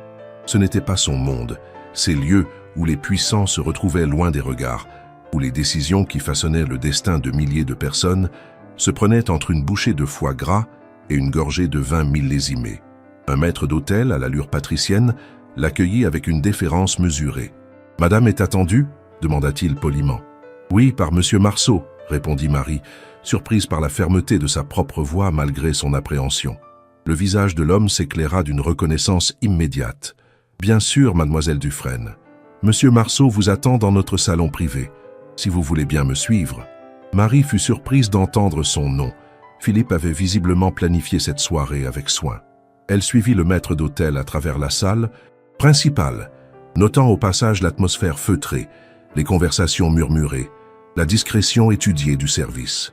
Ils traversèrent une petite cour intérieure, garnie de plantes grimpantes et d'un olivier centenaire. Puis le maître d'hôtel ouvrit une porte, donnant sur un salon privé. Philippe se leva immédiatement à son entrée. Vêtu d'un costume gris anthracite sur une chemise blanche sans cravate, il dégageait une élégance naturelle qui semblait n'appartenir qu'à lui. Marie fut frappée par sa transformation depuis l'hôpital. Debout dans cet environnement qui était le sien, il imposait une présence magnétique, une autorité tranquille qui contrastait avec la vulnérabilité qu'elle avait connue. « Marie », dit-il avec un sourire qui adoucissait instantanément ses traits austères, « je suis vraiment heureux que vous ayez accepté cette invitation. » Il s'avança pour l'accueillir, déposant un léger baiser sur chacune de ses joues, le rituel social français habituel, mais qui sembla chargé d'une signification particulière dans ce contexte. « Le lieu vous plaît » demanda-t-il en l'invitant à s'asseoir sur la banquette confortable face à lui. « J'ai pensé qu'un endroit calme serait préférable pour notre conversation. »« C'est impressionnant, » admit Marie en observant la décoration raffinée du salon privé, avec ses murs tendus de soie, ses luminaires discrets et la table impeccablement dressée pour deux. Très différent de la cafétéria de l'hôpital. Philippe rit, un son que Marie réalisa n'avoir jamais véritablement entendu pendant son hospitalisation. « J'ose espérer que la nourriture sera également d'un autre niveau, » plaisanta-t-il. « Bien que je doive admettre que votre café de l'autre jour avait quelque chose de mémorable. » Ce rappel de leur complicité à l'hôpital détendit légèrement l'atmosphère. Un sommelier s'approcha discrètement, présentant une bouteille à Philippe, qui acquiesça après un bref examen. « J'ai pris la liberté de commander un vin que j'apprécie, particulièrement, » expliqua-t-il à Marie. « Mais si vous préférez autre chose, je vous fais confiance, » répondit-elle simplement. « Après tout, vous m'avez bien fait confiance pendant 3 jours. » Leurs regards se croisèrent, et dans ce bref échange silencieux, passa toute la reconnaissance de ce qu'ils avaient partagé durant cette période intense. La vulnérabilité, l'honnêteté, la connexion humaine au-delà des conventions sociales. Le sommelier servit le vin, un Sancerre d'une pâleur cristalline, puis se retira discrètement. Philippe leva son verre. « À notre rencontre, » proposa-t-il, aussi inattendue soit-elle. « À notre rencontre, » confirma Marie en touchant légèrement son verre au sien. Le premier contact du vin sur ses lèvres fut une révélation. Des notes minérales, fruitées, d'une complexité qu'elle n'avait jamais expérimentée dans les vins modestes qu'elle s'offrait occasionnellement. « C'est extraordinaire », reconnut-elle avec franchise. « Comme certaines rencontres. »« Dans la vie », répondit Philippe, son regard bleu acier ne quittant pas le sien. Un serveur apparut, présentant les menus et expliquant les spécialités du jour. Marie fut soulagée de constater que les prix n'étaient pas affichés, une préoccupation triviale qu'elle n'aurait pas voulu avoir en cette soirée particulière. Une fois leur commande passée, Philippe sembla prendre une décision intérieure, se redressant légèrement avant d'aborder le sujet qui avait officiellement motivé cette invitation. « J'aimerais vous parler plus en détail du projet des cliniques urbaines », commença-t-il, son ton devenant plus professionnel, mais conservant cette chaleur qui semblait désormais réservée à elle. Depuis notre dernière conversation, les choses ont évolué rapidement. Marie l'écoutait attentivement tandis qu'il exposait les développements récents. La tentative de son ex-associé, Berger, de prendre le contrôle de Marceau Investissement avait échoué, grâce à l'intervention de partenaires loyaux et à des manœuvres juridiques habiles. Cette crise avait paradoxalement renforcé la détermination de Philippe à poursuivre son projet de clinique, mais avec une ambition renouvelée. « J'ai décidé de créer une fondation séparée », expliqua-t-il, la passion animant désormais sa voix, indépendante de Marceau Investissement. Son unique objectif sera de développer et gérer ces cliniques urbaines intégrées, initialement en France, puis potentiellement à l'international. Il sortit de sa serviette en cuir fin une tablette qu'il fit glisser vers Marie. « Voici les plans actualisés pour le premier établissement à Lyon. Les architectes ont travaillé jour et nuit pour intégrer les retours des médecins et infirmières consultés, mais... » Il marqua une pause significative. « Il nous manque toujours cette vision authentique du terrain, celle de quelqu'un qui comprend viscéralement les besoins réels des patients et du personnel soignant. C'est là que vous interviendriez, Marie. » Marie parcourut les plans sur la tablette, impressionnée par l'attention aux détails, la réflexion évidente derrière chaque espace. « Quel serait exactement mon rôle ?» demanda-t-elle, intriguée mais prudente. « Consultante principale pour l'expérience patient et personnelle », répondit immédiatement Philippe. « Vous travailleriez directement avec moi et l'équipe de conception. Votre mission serait d'examiner chaque aspect du projet à travers le prisme de votre expérience de terrain, depuis l'agencement des chambres jusqu'au protocole de soins, en passant par la formation du personnel. » Il hésita un instant avant d'ajouter « C'est un poste que je créerai spécifiquement pour vous, Marie, avec une rémunération conséquente, bien entendu, et une flexibilité totale pour vous permettre de poursuivre votre travail à l'hôpital si vous le souhaitez. » Marie sentit le poids de cette proposition, l'opportunité professionnelle extraordinaire qu'elle représentait, mais aussi la responsabilité immense qu'elle impliquerait. « C'est très généreux, » dit-elle finalement, « et incroyablement tentant, mais je dois vous demander, Philippe, pourquoi moi ? Il existe des experts en conception hospitalière, des consultants spécialisés avec des années d'expérience dans ce domaine précis. Le regard de Philippe s'intensifia, comme s'il cherchait à lui faire comprendre quelque chose d'essentiel. « Parce que vous voyez ce qu'ils ne voient pas », répondit-il simplement. « Ces experts connaissent les normes, les statistiques, les tendances. Mais vous, Marie, vous connaissez l'âme d'un hôpital. Vous comprenez la différence entre un établissement de santé fonctionnel et un lieu qui guérit véritablement. » Il fit une pause, semblant chercher ses mots avec soin. « Vous m'avez vu, Marie. Pas mon dossier médical, pas mon statut social, mais moi. C'est cette vision que je veux pour ce projet, la capacité de voir l'humain derrière chaque patient, chaque soignant. » Marie fut touchée par la sincérité évidente de ses paroles. Avant qu'elle puisse répondre, le premier service arriva. Une entrée de Saint-Jacques délicatement poêlée sur un lit de purée de céleri truffé. La présentation était aussi artistique que parfumée. Ils savourèrent les premières bouchées en silence, laissant à Marie le temps d'assimiler cette proposition et ses implications. « Je serais malhonnête si je disais que cette opportunité ne m'intéresse pas », admit-elle finalement. L'idée de contribuer à repenser les soins hospitaliers, de créer un modèle qui pourrait réellement faire la différence. C'est exactement le genre de projet qui donne du sens à notre travail. Elle prit une gorgée de vin avant de poursuivre, pesant soigneusement ses mots. « Mais je dois être franche, Philippe. Je m'interroge sur la nature de cette proposition. » Philippe la regarda intensément, comprenant immédiatement la question sous-jacente. « Vous vous demandez si je vous offre cette position uniquement en raison de notre connexion. »« Personnelle » traduisit-il avec franchise. Marie acquiesça, soulagée qu'il aborde directement ce sujet délicat. « Je ne nierai pas que notre rencontre a été significative pour moi, » continua Philippe, choisissant ses mots avec soin. « Vous êtes entrée dans ma vie à un moment où je touchais le fond, Marie, et vous m'avez offert bien plus que des soins médicaux.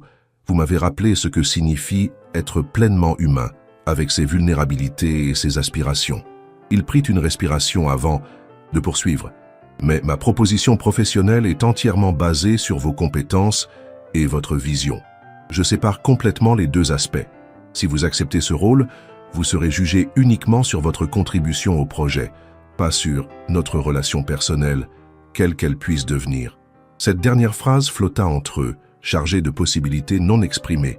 Et quelle pourrait-elle devenir, cette relation, osa demander Marie, son cœur battant soudain plus fort.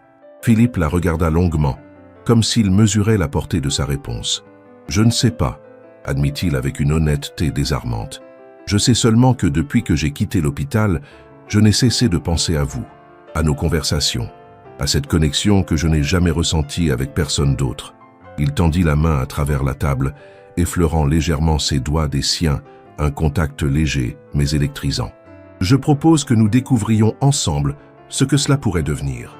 Sans pression, sans attente préconçue, juste deux personnes explorant une possibilité. » Marie sentit une chaleur se répandre en elle, un mélange d'excitation et d'appréhension. « Et si cela ne fonctionne pas ?» demanda-t-elle doucement. « La collaboration professionnelle en souffrirait inévitablement. Alors nous serions deux adultes matures qui sauraient séparer leur vie personnelle et professionnelle, » répondit Philippe sans hésitation. « Je vous donne ma parole que quoi qu'il arrive entre nous, votre position au sein du projet sera respectée et valorisée pour ce qu'elle est, essentielle. » Marie médita ces paroles tandis que le plat principal était servi. Un filet de bœuf Wellington, accompagné de légumes de saison et d'une sauce au vin rouge, réduite à la perfection. L'excellence culinaire contrastait avec la simplicité de la conversation qui se déroulait, deux êtres humains tentant de naviguer dans les eaux complexes des relations professionnelles et personnelles entremêlées. « J'aimerais vous montrer quelque chose, » dit soudain Philippe après quelques bouchées appréciatives. Il sortit son téléphone et afficha une photo qu'il fit glisser vers Marie. « C'est le terrain que nous avons acquis pour la première clinique à Lyon. 10 000 mètres carrés dans un quartier mixte, à proximité à la fois de zones résidentielles aisées et de quartiers plus populaires. » Marie examina la photo, visualisant déjà le potentiel de cet espace. « La première pierre sera posée dans 3 semaines, » poursuivit Philippe. « J'aimerais que vous soyez là, Marie, que vous voyiez le début de ce qui pourrait être notre aventure commune. » Cette invitation, formulée avec tant d'espoir contenu, toucha profondément Marie. Elle réalisa que malgré ses hésitations légitimes, elle avait déjà pris sa décision, peut-être dès l'instant où elle avait composé le numéro de Philippe la veille. « J'y serai, dit-elle simplement. Et le sourire qui illumina le visage de Philippe valait toutes les incertitudes du monde. Le reste du dîner se déroula dans une atmosphère plus légère, leur conversation naviguant entre considérations professionnelles sur le projet et découvertes mutuelles de leur vie, de leur passion, de leurs rêves. Marie découvrit un Philippe différent de l'homme, d'affaires impitoyable, dépeint par les médias. Un homme cultivé, attentif, capable d'une réelle curiosité pour le monde au-delà de sa sphère privilégiée. Philippe, quant à lui, semblait fasciné par le parcours de Marie, par sa résilience face à l'adversité, par sa capacité à trouver du sens dans un travail souvent difficile et sous-valorisé. « Vous auriez pu choisir une voie plus facile », observa-t-il alors qu'il partageait un dessert, une tarte au citron meringuée déconstruite, œuvre d'art, culinaire aux saveurs parfaitement équilibrées. « Peut-être », concéda Marie. « Mais aurais-je trouvé la même satisfaction ? Je ne crois pas au hasard, Philippe. Chaque expérience, même douloureuse, nous façonne pour un but précis. Comme notre rencontre ?» suggéra-t-il doucement. « Comme notre rencontre », confirma-t-elle, leurs regards se rencontrant dans une compréhension partagée. Lorsqu'ils quittèrent finalement le restaurant, la nuit parisienne les enveloppa de sa douceur printanière. Une voiture avec chauffeur attendait, mais Philippe suggéra une marche jusqu'au pont des Arts, tout proche. « Si vous n'êtes pas trop fatigué, » ajouta-t-il, attentif à son confort. « Une promenade me ferait du bien », accepta Marie, reconnaissante pour cette opportunité de prolonger la soirée dans un cadre moins formel. Ils marchèrent côte à côte, leurs pas s'accordant naturellement, tandis qu'ils traversaient les rues pavées du vieux Paris. Sur le pont illuminé, ils s'arrêtèrent pour contempler la scène qui reflétait les lumières de la ville dans un miroir mouvant. « C'est étrange », murmura Philippe, appuyé contre le parapet à côté d'elle. « Toute ma vie, j'ai traversé Paris en voiture, passant d'une réunion à l'autre, d'un immeuble climatisé à un restaurant étoilé sans jamais vraiment voir. »« Voir quoi ?» demanda doucement Marie. « La beauté simple de tout ceci, » répondit-il, en désignant d'un geste le panorama qui s'offrait à eux, la cathédrale Notre-Dame majestueuse malgré ses cicatrices, les quais animés, le flot ininterrompu de la vie parisienne. J'étais tellement concentré sur la destination que j'en avais oublié le voyage. Marie fut touchée par cette réflexion qui résonnait étrangement avec sa propre expérience, elle qui, depuis la mort de ses parents, s'était tellement investie dans son rôle d'infirmière qu'elle en avait presque oublié de vivre pleinement sa propre vie. « Il n'est jamais trop tard pour commencer à regarder », dit-elle doucement. Philippe se tourna vers elle, et dans la lumière tamisée des réverbères, son visage semblait plus jeune, plus vulnérable. « Marie, » dit-il avec une intensité contenue, « je ne sais pas où cette aventure nous mènera, mais je sais une chose avec certitude. Rencontrer quelqu'un comme vous est une chance qui ne se présente peut-être qu'une fois dans une vie. Et je ne suis pas prêt à laisser passer cette chance sans explorer pleinement ce qu'elle pourrait nous offrir. » Avant qu'elle puisse répondre, il s'inclina lentement vers elle, lui laissant tout le temps de se détourner si elle le souhaitait. Mais Marie ne bougea pas, son cœur battant une chamade qu'elle n'avait pas ressentie depuis. Avait-elle jamais ressenti cela? Leurs lèvres se rencontrèrent dans un baiser d'une douceur inattendue, non pas la passion impétueuse d'un homme habitué à prendre ce qu'il veut, mais la tendresse respectueuse de quelqu'un qui mesure pleinement la valeur du moment partagé. Lorsqu'ils se séparèrent, Marie sentit que quelque chose avait fondamentalement changé en elle, comme si une porte longtemps fermée s'était soudain entr'ouverte, laissant entrevoir des possibilités qu'elle n'avait même pas osé imaginer. « Je devrais vous raccompagner », murmura Philippe, sans lâcher sa main qu'il avait prise dans la sienne. « Oui », acquiesça-t-elle, également réticente à rompre ce moment, mais consciente que chaque histoire a besoin de respirer pour s'épanouir. Le trajet en voiture jusqu'à son appartement se fit dans un silence confortable, leurs mains restant entrelacées comme pour maintenir la connexion établie sur le pont. Devant son immeuble, Philippe descendit pour lui ouvrir la portière et l'accompagna jusqu'à l'entrée. « Je vous appellerai demain », promit-il, « pour discuter des détails pratiques concernant votre rôle dans le projet. »« J'attendrai votre appel », répondit-elle avec un sourire. Il déposa un dernier baiser léger sur ses lèvres avant de la regarder une dernière fois, comme pour imprimer son image dans sa mémoire. « Bonne nuit, Marie. »« Bonne nuit, Philippe. » En montant les marches menant à son appartement, Marie sentit une légèreté qu'elle n'avait pas éprouvée depuis des années, comme si, après avoir porté si longtemps le poids de la responsabilité envers les autres, Elle s'autorisait enfin à considérer son propre bonheur comme une priorité légitime. Le destin avait des façons étranges de tisser ses fils, songea-t-elle en ouvrant la porte de son appartement. Qui aurait pu prédire que le patient désespéré de la chambre 217 deviendrait l'homme qui pourrait potentiellement transformer non seulement le paysage des soins de santé en France, mais aussi sa propre existence? L'avenir restait incertain, bien sûr. Les différences sociales, les complexités d'une relation naissante entremêlées à une collaboration professionnelle, les défis inhérents à la création d'un nouveau modèle de soins, tant d'obstacles potentiels se dressaient devant eux. Mais pour la première fois depuis longtemps, Marie n'avait pas peur de l'inconnu, car parfois, le plus grand acte de courage n'est pas de sauver une vie, mais d'oser vivre pleinement la sienne. Et ce soir, sur un pont enjambant la Seine, elle avait fait exactement cela. Elle avait choisi de vivre, d'espérer, de croire que certaines rencontres peuvent véritablement changer le cours d'un destin. Les 3 semaines qui suivirent s'écoulèrent dans un tourbillon d'activités pour Marie. Tout en continuant son travail à l'hôpital, elle s'immergeait progressivement dans le projet des cliniques urbaines, consacrant ses jours de congé à des réunions avec architectes, médecins consultants et gestionnaires de la nouvelle fondation créée par Philippe. Sa première visite au bureau de Marceau Investissement, situé dans un immeuble moderne du 8e arrondissement avec vue sur l'Arc de Triomphe, avait été intimidante. Les regards curieux des employés élégants qui se demandaient visiblement qui était cette jeune femme que leur patron intransigeant traitait avec tant d'égards. Les salles de conférence aux technologies dernier cri, où ces suggestions étaient soudain considérées comme des contributions précieuses. Le contraste saisissant entre ce monde d'abondance effortless et les couloirs usés de Saint-Antoine où elle continuait de travailler.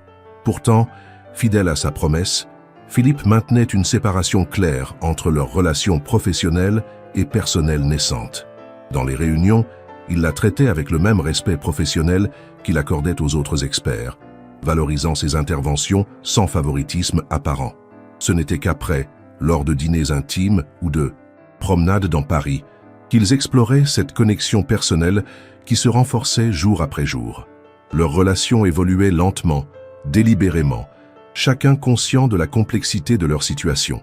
Marie découvrait un Philippe différent du financier impitoyable décrit par les médias, un homme profondément marqué par l'absence émotionnelle de son propre père, perpétuellement en quête d'une approbation jamais obtenue. Un homme capable d'une tendresse surprenante, d'une écoute véritable, d'une vulnérabilité qu'il n'avait jamais révélée à personne auparavant. Philippe, quant à lui, semblait redécouvrir à travers Marie un monde qu'il avait cessé de voir. La beauté dans la simplicité, la valeur des petits moments partagés, la richesse des relations authentiques qui transcendaient les considérations matérielles. La veille de la cérémonie de pose de la première pierre à Lyon, Marie se retrouva dans le bureau privé de Philippe au dernier étage de la tour Marceau, finalisant les derniers détails de son intervention prévue pour le lendemain. « Vous êtes nerveuse ?»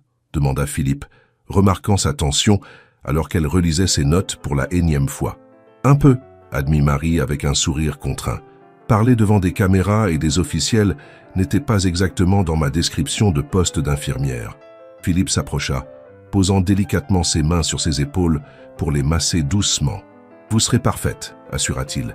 Votre authenticité est justement ce dont ce projet a besoin. Pas des discours policés, mais une vision sincère de ce que ces cliniques peuvent apporter. » Marie se détendit sous son toucher, reconnaissante pour sa confiance. « Et si je déçois vos investisseurs ?»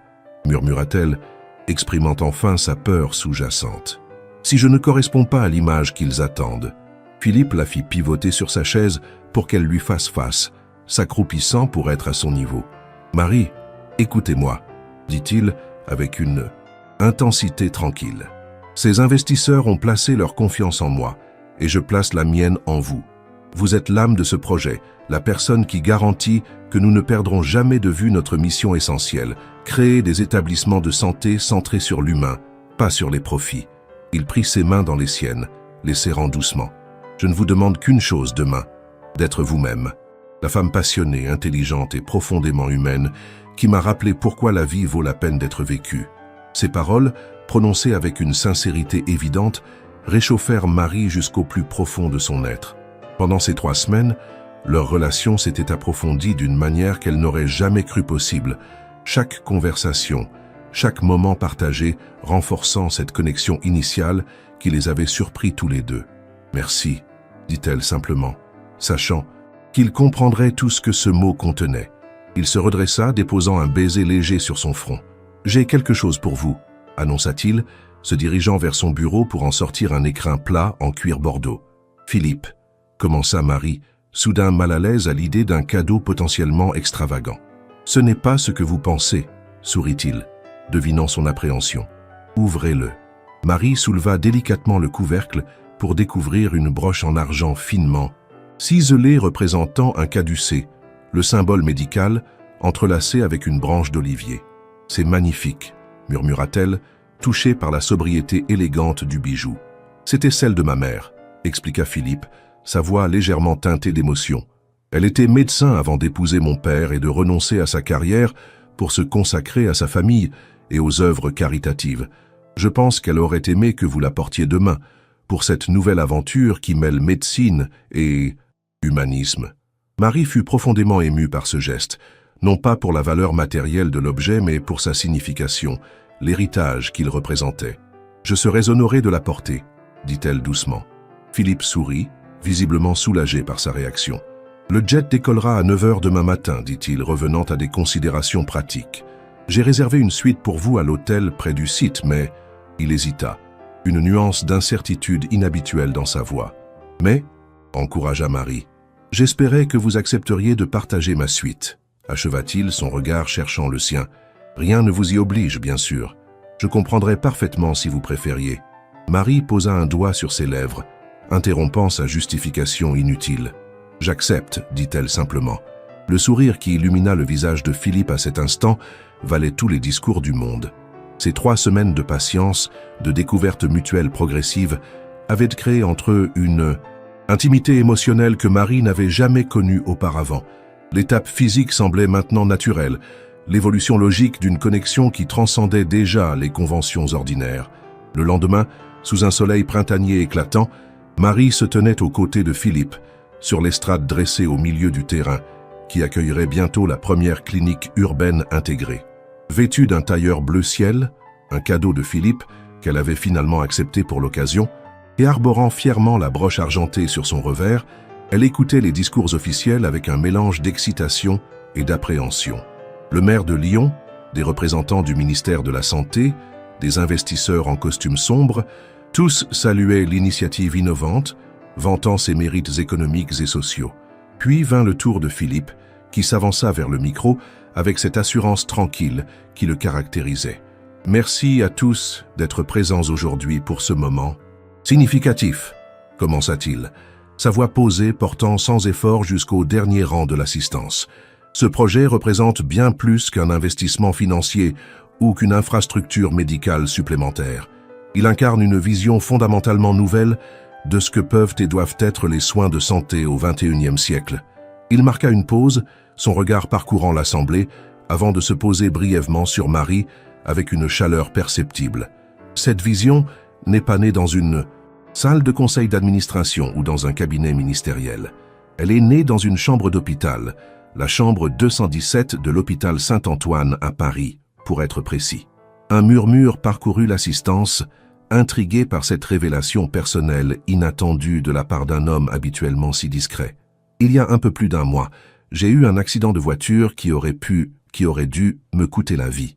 Dans les heures sombres qui ont suivi, j'ai été confronté non seulement à mes blessures physiques, mais aussi à des questions existentielles fondamentales sur le sens de ma vie et de mes accomplissements. Marie sentit une émotion puissante l'envahir en entendant Philippe partager ainsi publiquement cette expérience qui les avait initialement réunis. C'est dans ce moment de vulnérabilité absolue que j'ai rencontré quelqu'un qui a changé ma perspective, une infirmière dont la compassion, l'intelligence et la vision humaniste m'ont rappelé ce que signifie véritablement prendre soin. Son regard se porta directement sur Marie, et pendant un instant, il sembla que tous les autres avaient disparu, qu'ils n'étaient plus que tous les deux.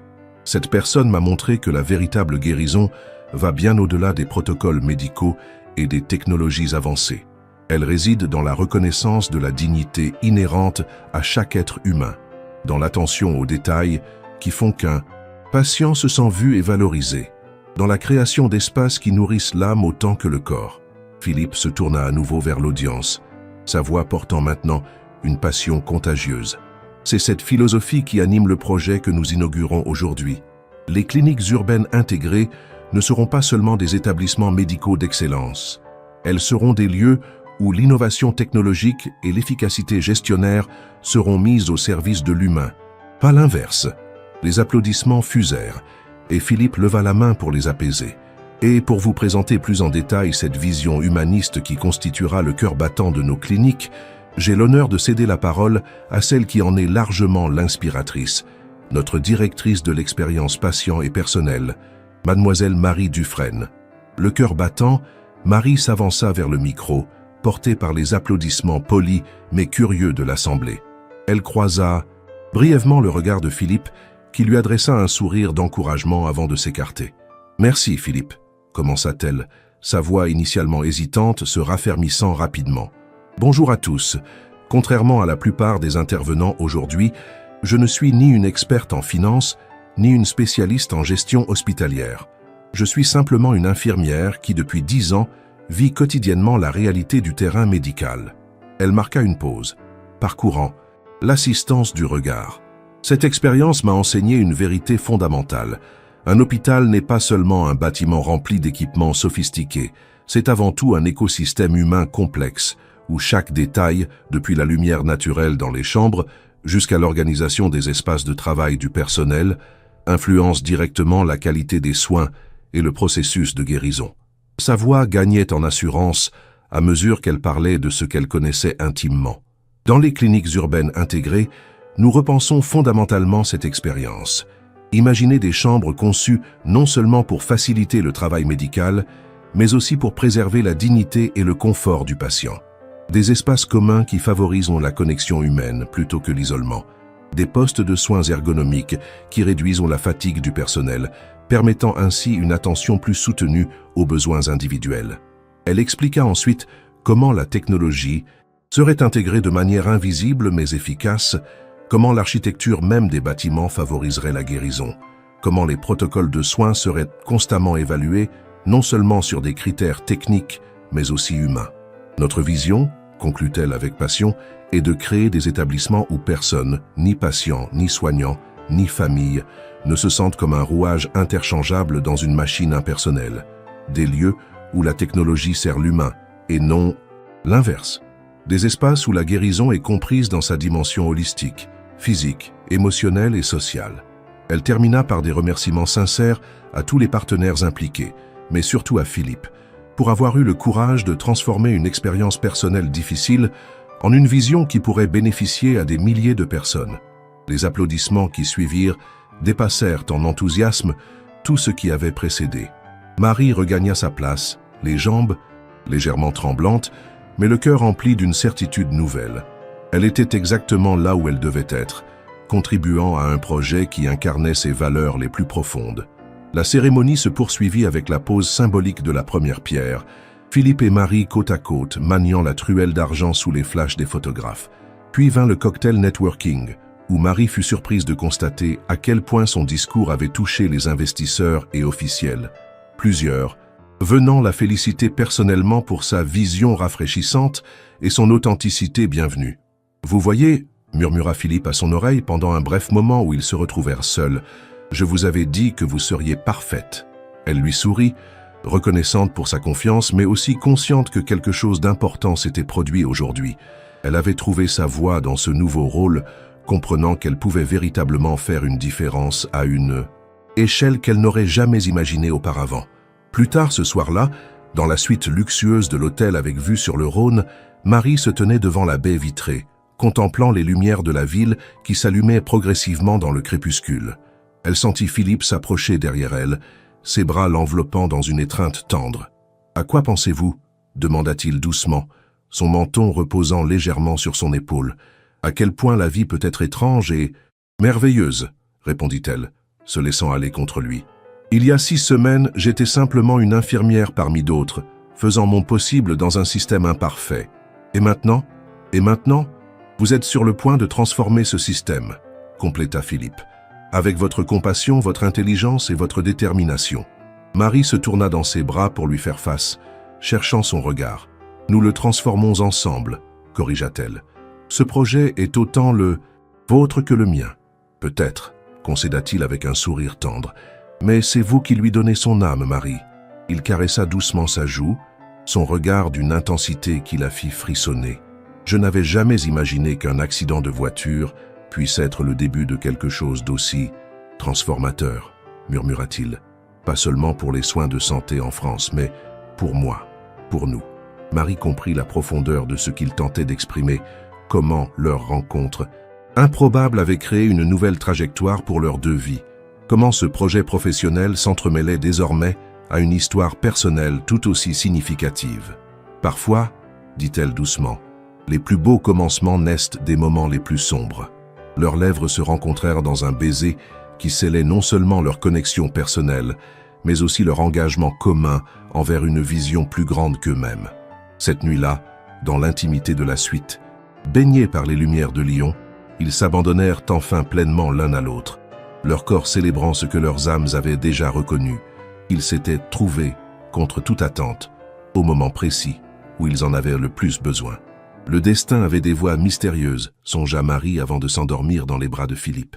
Qui aurait pu prédire que le patient désespéré de la chambre 217 deviendrait l'homme qui transformerait non seulement le paysage des soins de santé en France, mais aussi sa propre vie?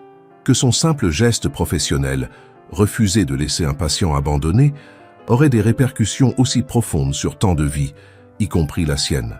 Car tandis que la première clinique urbaine intégrée commençait à s'élever du sol lyonnais, quelque chose d'autre se construisait parallèlement. Une relation, un partenariat, une histoire d'amour née dans les circonstances les plus improbables, mais qui, comme les meilleures fondations, promettait de résister à l'épreuve du temps. Le soleil d'automne baignait d'une lumière dorée la terrasse verdoyante de la clinique Saint-Antoine, première réalisation du réseau désormais florissant des cliniques urbaines intégrées. Assis sur un banc face au jardin thérapeutique où patients et soignants se promenaient paisiblement, Philippe Marceau contemplait avec une satisfaction tranquille ce qui avait été accompli en seulement 2 années. L'établissement, construit sur l'ancien site d'une friche industrielle du 13e arrondissement de Paris, incarnait désormais la vision qu'il avait partagée avec Marie ce soir-là dans sa chambre d'hôpital. Une architecture lumineuse et accueillante qui se fondait harmonieusement dans le tissu urbain. Des espaces intérieurs conçus pour favoriser à la fois l'efficacité médicale et le bien-être émotionnel. Une technologie de pointe au service de l'humain, jamais l'inverse. Mais plus significatif encore que la réussite architecturale et technique, c'était l'atmosphère même qui régnait entre ces murs, cette qualité presque tangible de bienveillance et de respect qui se ressentait dès le hall d'entrée. « Monsieur Marceau ?» Philippe tourna la tête pour voir s'approcher un jeune homme en fauteuil roulant, accompagné d'une infirmière souriante. « Thomas souhaitait absolument vous rencontrer. Avant sa sortie demain, » expliqua l'infirmière. Il a insisté. Philippe se leva tendant la main au jeune homme qui devait avoir une vingtaine d'années. « C'est un honneur de vous rencontrer, Thomas, » dit-il sincèrement. « L'honneur est pour moi, » répondit le jeune homme avec émotion. « Je voulais simplement vous remercier pour tout ceci. » Il désigna d'un geste l'ensemble de la clinique. « Après mon accident, les médecins m'avaient dit que je ne remarcherais probablement jamais.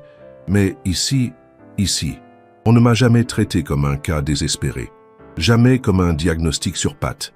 Toujours comme une personne entière, avec des rêves et un avenir. » Philippe sentit une émotion familière l'envahir, ce mélange de fierté et d'humilité qui le submergeait chaque fois qu'il entendait de tels témoignages. « Ce n'est pas moi qu'il faut remercier, » dit-il doucement. « C'est la personne qui m'a appris ce que signifie véritablement prendre soin. » Comme si ces paroles l'avaient invoqué, Marie apparut, à l'autre bout de la terrasse, discutant avec animation avec une équipe de soignants. Vêtue d'un simple tailleur pantalon, ses cheveux châtains désormais coupés en un carré pratique, elle dégageait une assurance naturelle qui n'avait fait que croître au fil de ces 2 années. En tant que directrice exécutive de la Fondation Marceau pour les soins humanistes, Marie supervisait désormais le développement des 5 cliniques déjà ouvertes et des 7 autres en construction à travers la France. Son expérience de terrain combinée à une vision stratégique innée en avait fait une figure respectée dans le monde de la santé, régulièrement consultée par le ministère et invitée à des conférences internationales. Philippe l'observa un instant, toujours aussi fasciné par cette femme extraordinaire qui avait transformé sa vie de tant de façons. « C'est votre femme, n'est-ce pas ?» demanda Thomas, suivant son regard. « J'ai vu votre histoire dans un documentaire. C'est comme un conte de fées. » « Moderne ?» Philippe sourit à cette description. « Un conte de fées ? Peut-être, à condition d'inclure les défis très réels qu'ils avaient dû surmonter. Les préjugés sociaux face à leurs différences de milieu, les commentaires médiatiques insinuant que Marie n'était qu'une opportuniste, les résistances initiales du conseil d'administration à ces propositions non conventionnelles. La réalité est toujours plus complexe que les contes, répondit-il simplement, mais parfois tout aussi merveilleuse. Marie les aperçut et s'approcha, son visage s'illuminant de ce sourire particulier qu'elle réservait à Philippe. En arrivant à leur hauteur, elle salua chaleureusement Thomas, s'enquérant de ses progrès avec une attention sincère qui était devenue la marque distinctive de l'approche des cliniques urbaines intégrées. Après quelques minutes de conversation, l'infirmière raccompagna Thomas pour sa dernière séance de physiothérapie, laissant Philippe et Marie seuls sur la terrasse. Le conseil d'administration a officiellement approuvé l'expansion internationale, annonça Marie glissant sa main dans celle de Philippe. Milan, Barcelone et Amsterdam pour commencer, puis Bruxelles l'année prochaine. Excellente nouvelle, approuva Philippe. Et avec le nouveau partenariat gouvernemental, nous pourrons ouvrir 3 cliniques supplémentaires dans des zones prioritaires en France. Marie hocha la tête, visiblement satisfaite de ces développements. Puis son expression devint plus sérieuse, plus intime. « J'ai aussi une autre nouvelle », dit-elle doucement, portant inconsciemment sa main libre à son ventre encore plat. Une nouvelle plus personnelle. Philippe la regarda, comprenant instantanément ce qu'elle tentait de lui dire. Son visage s'illumina d'une joie qu'il ne chercha pas à dissimuler. « Tu es ?» Marie acquiesça, un mélange d'émerveillement et d'appréhension dans les yeux. 10 semaines. Le médecin l'a confirmé ce matin. Philippe l'attira doucement à lui, déposant un baiser tendre sur son front, trop ému pour parler immédiatement. Après un moment, il murmura contre ses cheveux un autre nouveau commencement. Un autre miracle issu de la chambre 217, ajouta Marie avec un sourire. Ils restèrent ainsi enlacés, contemplant le va-et-vient paisible des patients et du personnel dans le jardin thérapeutique. Autour d'eux, la clinique bourdonnait d'activités, des vies sauvées, des espoirs renouvelés, des dignités préservées. Et au milieu de tout cela, 2 personnes qui avaient retrouvé l'une en l'autre non seulement un amour profond, mais aussi un partenaire dans une mission plus grande qu'eux-mêmes. Je me demande parfois, dit doucement Philippe, ce qui se serait passé si tu avais simplement fait ton travail ce jour-là, si tu n'avais pas insisté pour que je reste 3 jours de plus. Marie médita cette question, son regard parcourant l'établissement qui incarnait leur vision partagée. Je crois que certaines rencontres sont inévitables, répondit-elle finalement.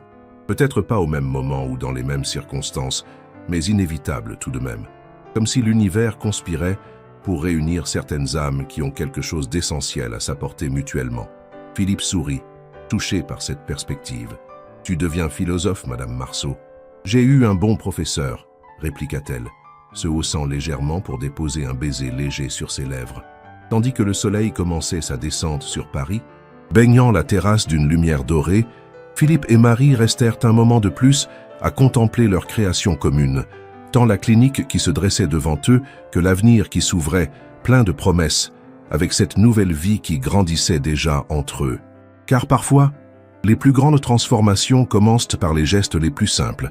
Un sourire offert à un patient désespéré, une main tendue vers quelqu'un qui a perdu son chemin, une conviction partagée que chaque vie a une valeur inestimable et mérite d'être vécue pleinement.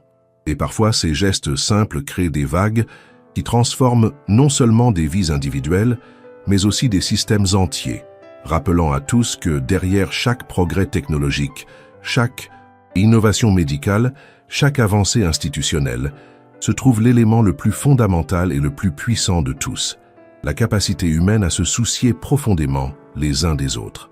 Chers lecteurs, j'espère que cette histoire vous a touché autant que j'ai pris plaisir à la partager avec vous. Si c'est le cas, n'hésitez pas à vous abonner à la chaîne et à laisser votre appréciation. Votre soutien me permet de continuer à créer des récits qui célèbrent la force de la compassion, et le pouvoir transformateur des rencontres qui changent des vies. Merci infiniment pour votre présence et votre engagement. À bientôt pour de nouvelles aventures littéraires.